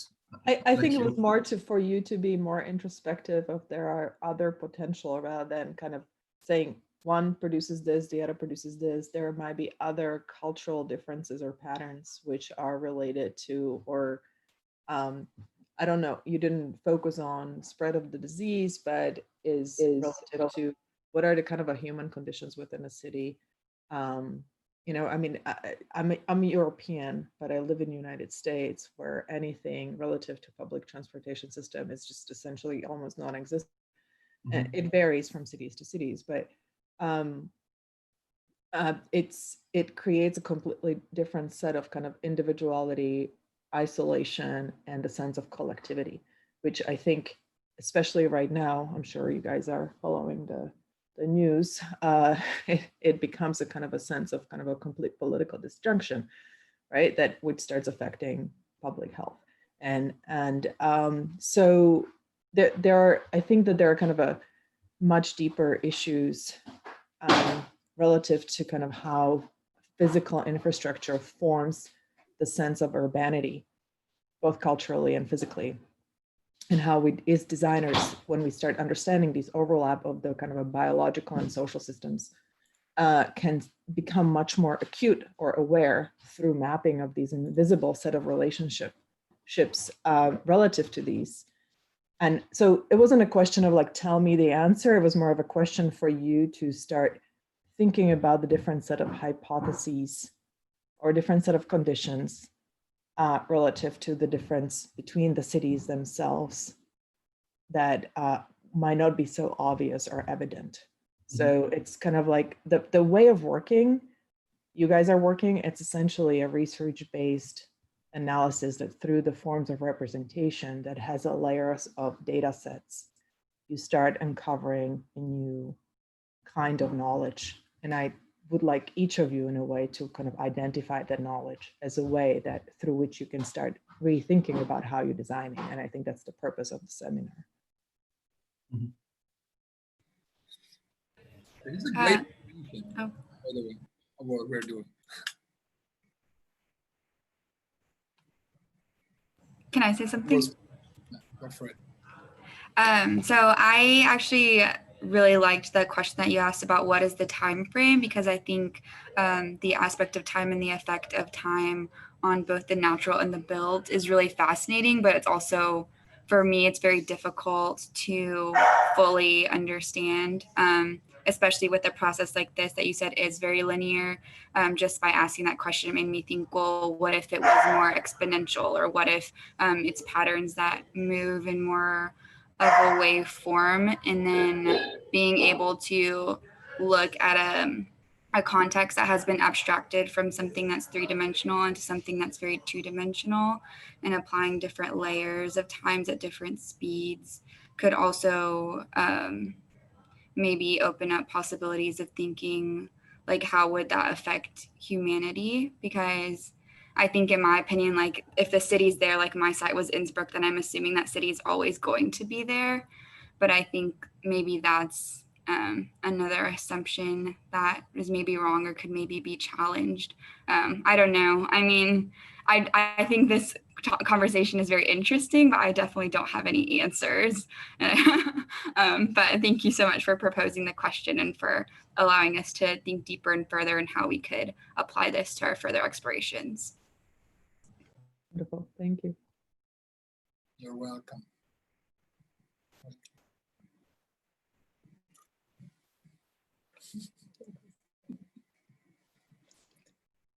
Yeah, maybe for Arman, I really liked the whole analysis, and I think he coordinated really well this comparison of the two cities with the proximity networks. They were revealing, I think, quite accurately the conditions of the cities, and also he did a very good interpretation of this. I would be curious to see potentially on the next step how this could be go to a three-dimensional exercise also within the urban fabric, and what this can happen. Then regarding Alexandra, I think she presented a very good transcolor approach of the erosion, and I found even quite interesting how this behavior was being expressed in the more zoomed in layer. It was a bit confusing at the same time when I was first seeing it, and it made me think also like shrinking formations, and it was going even to an object scale, and then I was even thinking, like, in terms of a digital materiality, how this could be expressed, not only having the linear drawing of the contour lines, which is being formed, but also having another set next to it, which would be maybe something rendered or even physical, that you can juxtapose and exchange properties among these two. Then Sonia had a very nice narrative and beautiful simulations and drawings that were very rich in terms of formations, and your whole explanation made me start thinking of different conditions, both on the tracing that you had made. Maybe you could computationally start thinking of networks and how you can connect, let's say, the peaks and create connections among them, and even the canyons, and create, let's say, even a new model for networks of cities in extreme topographies, or a virtual city somehow within this kind of exercise. And again, then the 3D formations that were very interesting, and again quite transcolor. So this is very successful. And also this conversation which was raised from the beginning from Marco, what is this and what we're doing with these tools, if we're making parks or gardens. You could even think of doing cities or massing potentially, like reanalyzing these formations that you are doing and find very interesting properties like the slopes or even the shade that they provide, and try to correlate it in inhabitable space of these. scale. So I really like it. It was very thought-provoking. Thank you. Can I add something very quickly, because I changed I was in the office, I went home and I missed, unfortunately, part of the presentations. But I like to say a couple of things. One, when I'm going back to Marco comments, I think that there's definitely an aesthetical component in all of this analysis, and there is also, I think, at least looking from the outside, not being part of the discussion in terms of of the realm that you guys normally dwell into. I think it's very interesting and really promising kind of line of thinking. But on the other hand, I always think that we should. I'm a little worried that we get into a kind of aesthetic of things, but I think there are psychoattitudinal and political issues that should be incorporated in the thinking. Political issues are the way we this erosion, this negotiation of shapes and things come along with the ability to perform those changes. And again, I think it would be interesting to see how we can take these tools and turn into a testing of deployment of politics, and see how that interface. And politics, meaning really the ability to engage a conversation on the landscape coming from another angle, which is not just the terrain of the possible impact of humans, but bringing in those kind of components. I think to me that would be a very interesting element to plug into this kind of narrative. You see, Frederick, to me it's a really important point, but also to me that there is kind of an implicit agenda within the kind of a large territorial ecological thinking that is inherently political, because historically any of these changes, they're really embedded within the power of a capital and top-down capital infrastructural building. When you look at some of these analyses, you start realizing, and the capital, because it's the sort of a scale of intervention is so large that it cannot come up from the bottom up, right? It's always the sort of a ideology of the politics that produces a sort of a need, and that comes with some kind of a notion of how the capital gains the value to produce goodness for people, which is always problematic, right? And so what is implicit within kind of a larger understanding of ecology is that you could have a localized intervention, which is completely different within a scale. So these kind of understanding of these distributed patterns offer the new political sensibility that operates on a distributed scale level. And I don't think it's necessarily explicit within a conversation, but to me, that's been always implicit within the work itself. So yeah, that's definitely part of the curriculum. I do understand though that for Federico, this might not be so explicit in this course, because this course is very sharp on the speculation of how certain design technique and aesthetic could be deployed at the scale of the landscape and the city. But that is definitely implicit in the work and part of the larger curriculum of the design courses and the theoretical one.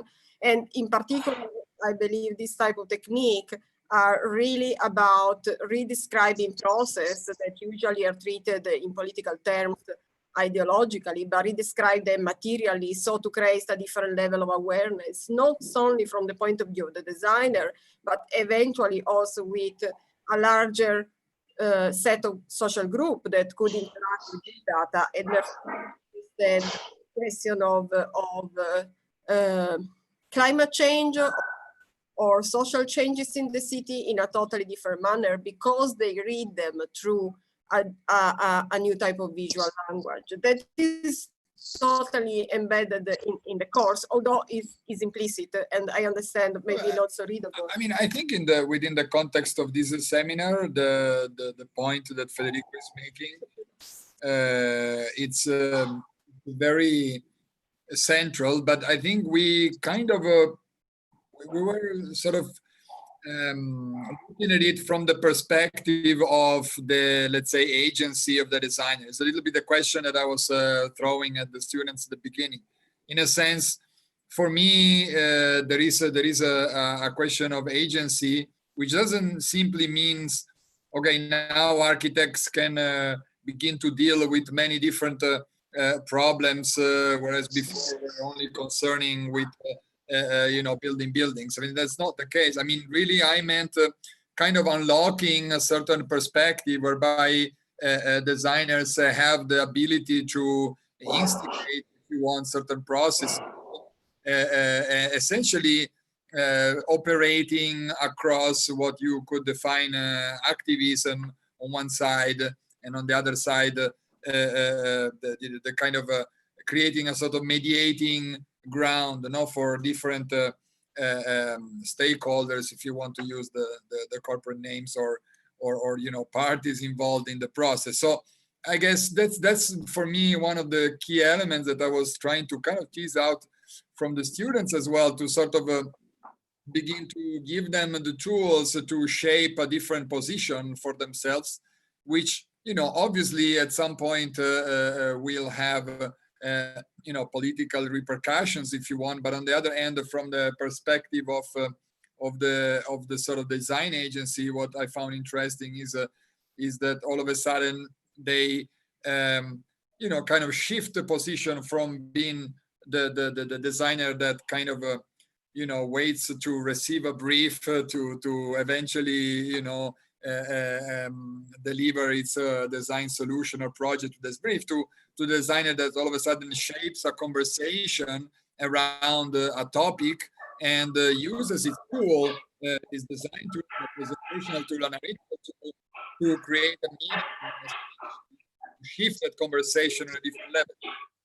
And so eventually, in that sense, essentially exercise a political role, without necessarily being involved into the kind of party system or whatever. No, so I think that's the kind of a level at which I think it would be nice, or I would like to see that topic discussed within the realm of this seminar. Yeah, I do agree. I do share though a concern with the remark of Federico, is that maybe, I don't know if this level of conversation reached the student. Yeah. And maybe this is something possibly to expand. We could ask them. Yeah. Did he reach you or not? Shall we make it more explicit next time? We can ask the student, or we can ask Maria and Apostolos. Maria.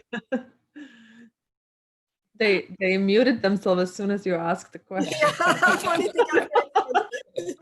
They muted themselves and switched off the camera. Disappeared.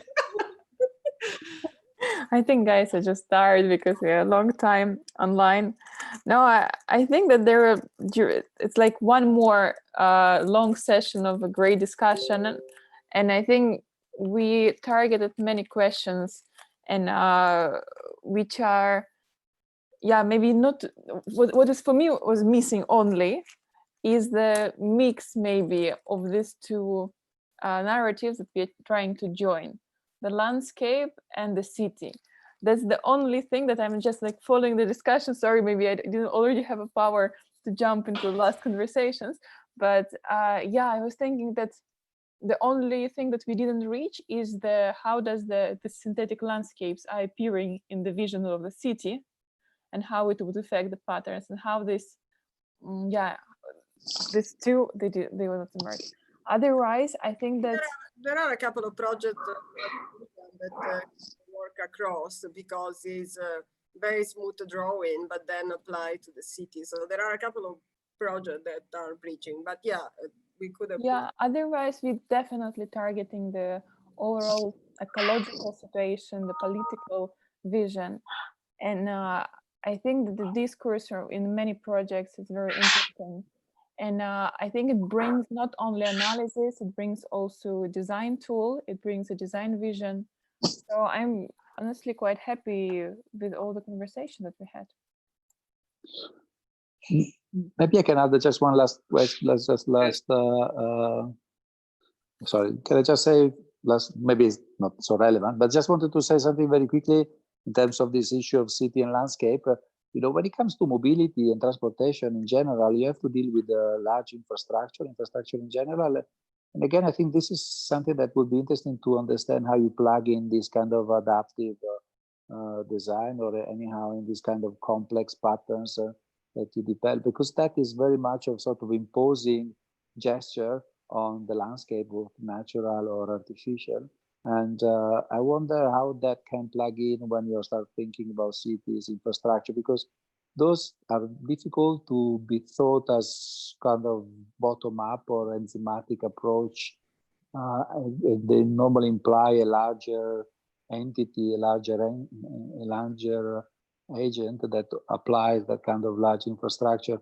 And I think also in that sense, you know, works well with landscapes and but I wonder when it comes to large infrastructure and, you know, mass transportation, how can that be deployed? But, you know, that maybe it was just I will ask you sometimes what you think about that. But I think there is an issue because that kind of components do not have that kind of ability to adapt over time, or they have it, but they come with a very much top-down approach that it's difficult to negotiate with other subjects. So I guess that's another element. Yeah, no, absolutely right. Because, for example, when we are in the with the landscape guys are working more in the notion of synthetic landscape, and we are questioning always the role of the human agency towards the landscape, and we are rethinking basically how do we act in the global scale. Now, how do we plan not only the city, but how we populate the,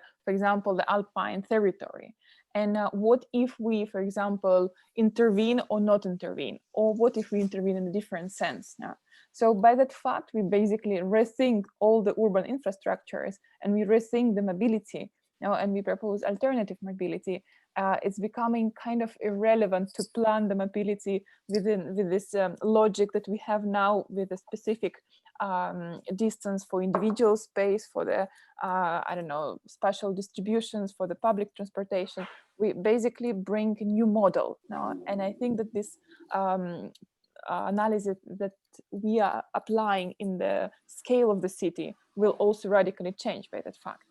Yeah, but I think that somehow everyone is questioning that. Yeah, Marco. Sorry to interrupt. I think there was a Dana that needs to Dana go. that really needs to run away. So I just wanted to say bye. Exactly, because yeah, it was really great to see her. We haven't seen each other for a while, and it was really, Yes, really a pleasure. Wonderful seeing you. Thank you so much. Thanks for having me. Take care. It's a beautiful work. Bye-bye. Bye-bye. Nice meeting you, Federico.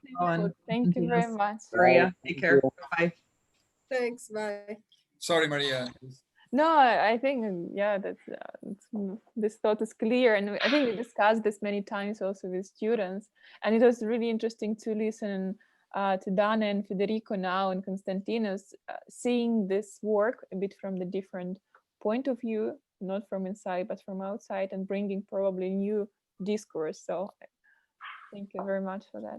I mean, something that I found quite interesting in that sense is that, you know, obviously now there is a great talking about, you know, autonomous vehicles and all these kind of new logics controlling, you know, transportation and mobility. But at the same time, there is, for instance, projects like Hyperloop, you know, which are receiving a lot of publicity, and that, in my mind, basically belong to a completely different type of logics. No? So I'm trying to understand whether just simply there is a kind of a transition moment now, or there is still a kind of a let's say possibility for these top-down logics like Hyperloop to have a meaning in the future of mobility. In other words, I personally always find Hyperloop completely obsolete kind of view, well, which is fine. But at the same time, I can see that is gaining still a lot of traction. So I'm wondering, what is your opinion in that, in the light of this discourse that we are making? No, I think that the Hyperloop is clearly something that is not needed, costs a lot of money, and it's done for the rich. They want to go faster and faster. Okay. The very few ones that have the ability to spend the money, the position, and it's profoundly unethical and wrong, in my opinion. So that's not what should happen. I don't think will not happen. But if you start from the Hyperloop, if you think about it, it's actually a geometrical component. You know, when you go on a Hyperloop, the kind of closest stop has to be 150 to 100 kilometers because you need to accelerate and decelerate. So, you know, we're talking that you probably know the right distance would be, I don't know, between Paris and London kind of thing. So those kind of distances, of, you know, Los Angeles and San Francisco, those kind of distances is where the Hyperloop makes sense because it needs time to accelerate, bring you to speed, and when to slow down. If the faster you go, the more you have to. But in general, you know, as the faster you go, the more the stops have to move away. So the same applies in general with the high-speed rail and normal rail and cars. So basically, motorways are just an abstract plan with a set of rules against which an autonomous driving or a normally sort of manually operated car would actually have to deal. So in a way, those are abstract plans that are set against a set of very rigid rules. So a rail has to go every 3 meters every 1,000 meters. In a motorway, you can go up to 3 meters every 100 meters, but that is the kind of geometrical rules you have to apply. So while you were talking, I thought it would have been interesting to apply a motorway through those areas, applying a set of geometrical parameters, but they are still delivering the kind of cinematic that you need for cars. Because, you know, I mean, obviously, if you go 10 or 15 kilometers per hour, you can deal with much tighter geometries and slopeness. But I think it would be interesting to, when I was looking at those patterns and landscapes, think about, you know, a top-down approach of infrastructure, but how do I do it in a more democratic way, maybe mitigating landscape speed and trying to sort of find something that becomes more adaptive, maybe move away from a traditional motorway and try to imagine something that has a bit more adaptive component. And then obviously there is... While at the same time, architects occupy themselves with the Hyperloop visions, I can see that there is a big proliferation in cities of very small to even tiny means of transportation that essentially just accelerate the walking of a fraction, but enough to give it a completely new possibility. So you can think about, you know, the electric scooters, or even like the single wheel things, or the electric skateboards, or you know, electric bicycles, of course. So there's been a really big proliferation of these elements. So that means that all these start seeing all these little links through the city, and we can now begin to imagine a whole new carpet of systems that essentially are equal in terms of space occupation and parameters as a pedestrian, but obviously increment its range and abilities of movement. No, so in that sense, I'm quite fascinated about the possibility to begin to design for this type of distributed micro. Yeah, but you have to think about London, or maybe Moscow, or maybe if you want even northern Italy. I give you as an example, the typical home university trip in northern Italy is 35 kilometers. You know, you cannot bring that on a scooter or on a bike or on a, you know... A bicycle, you can do 35 kilometers with an electric bicycle, I guess. Yeah, no, but, you know, it goes to a very limited segment of people. And if you are an elderly guy, or if you are maybe not super fit, or just not so much into that, you know, 35 kilometers begins like something that...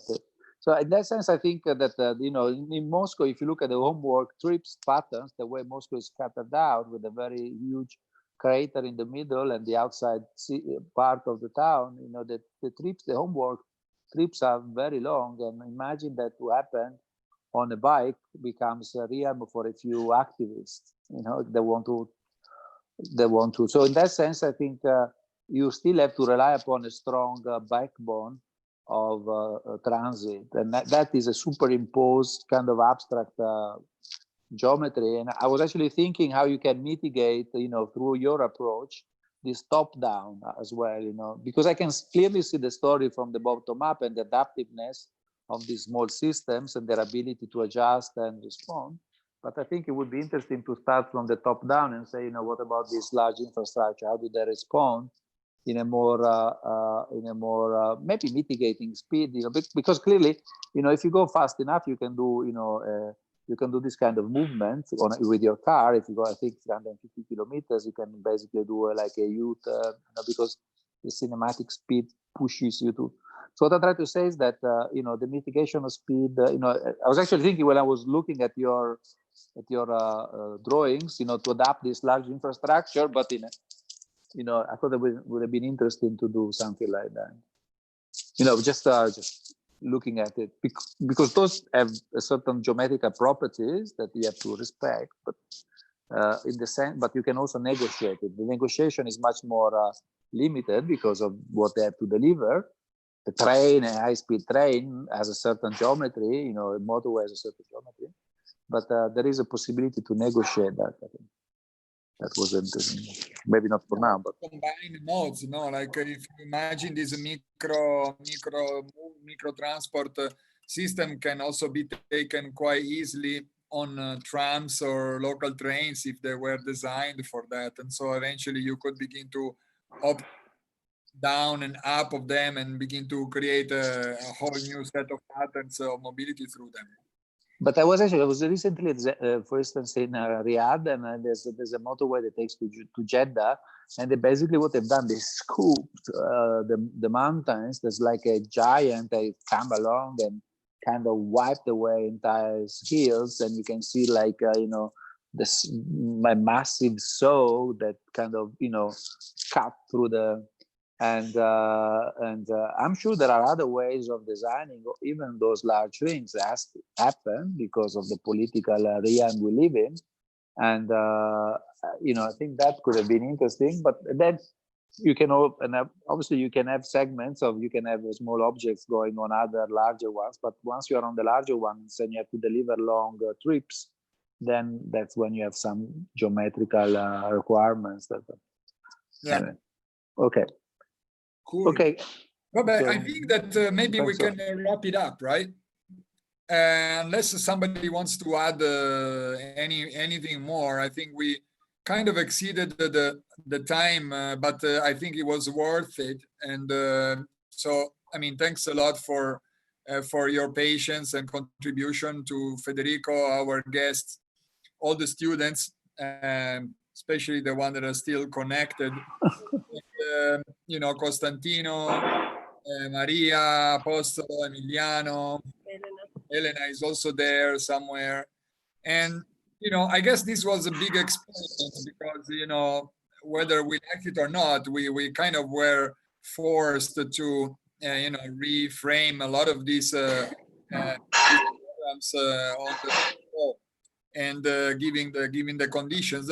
But I think that as always, these emergency situations actually create opportunities, and I think that really a big thank you to the students who I believe took this opportunity and not only kept working hard despite the personal difficulties of the time, but also I think they made the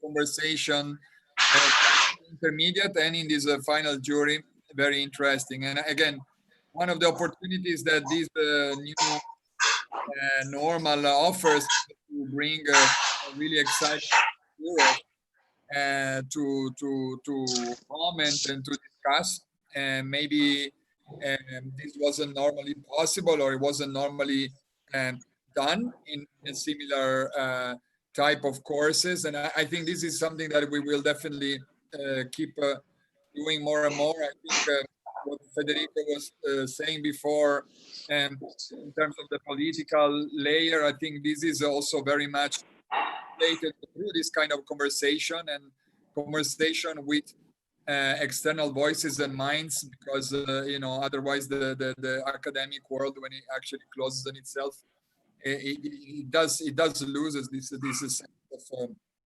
of a connection with what's going on out there. And I think that there is a fundamental agency that I think students and this generation of students will play and will have to play. And I think, as we know, I feel it, they are already becoming much more actively involved in some of these conversations. I think that our role is to connect that involvement to the actual profession and to the design opportunities that we can create. So again, for me, the seminar was successful very much at this and in this level.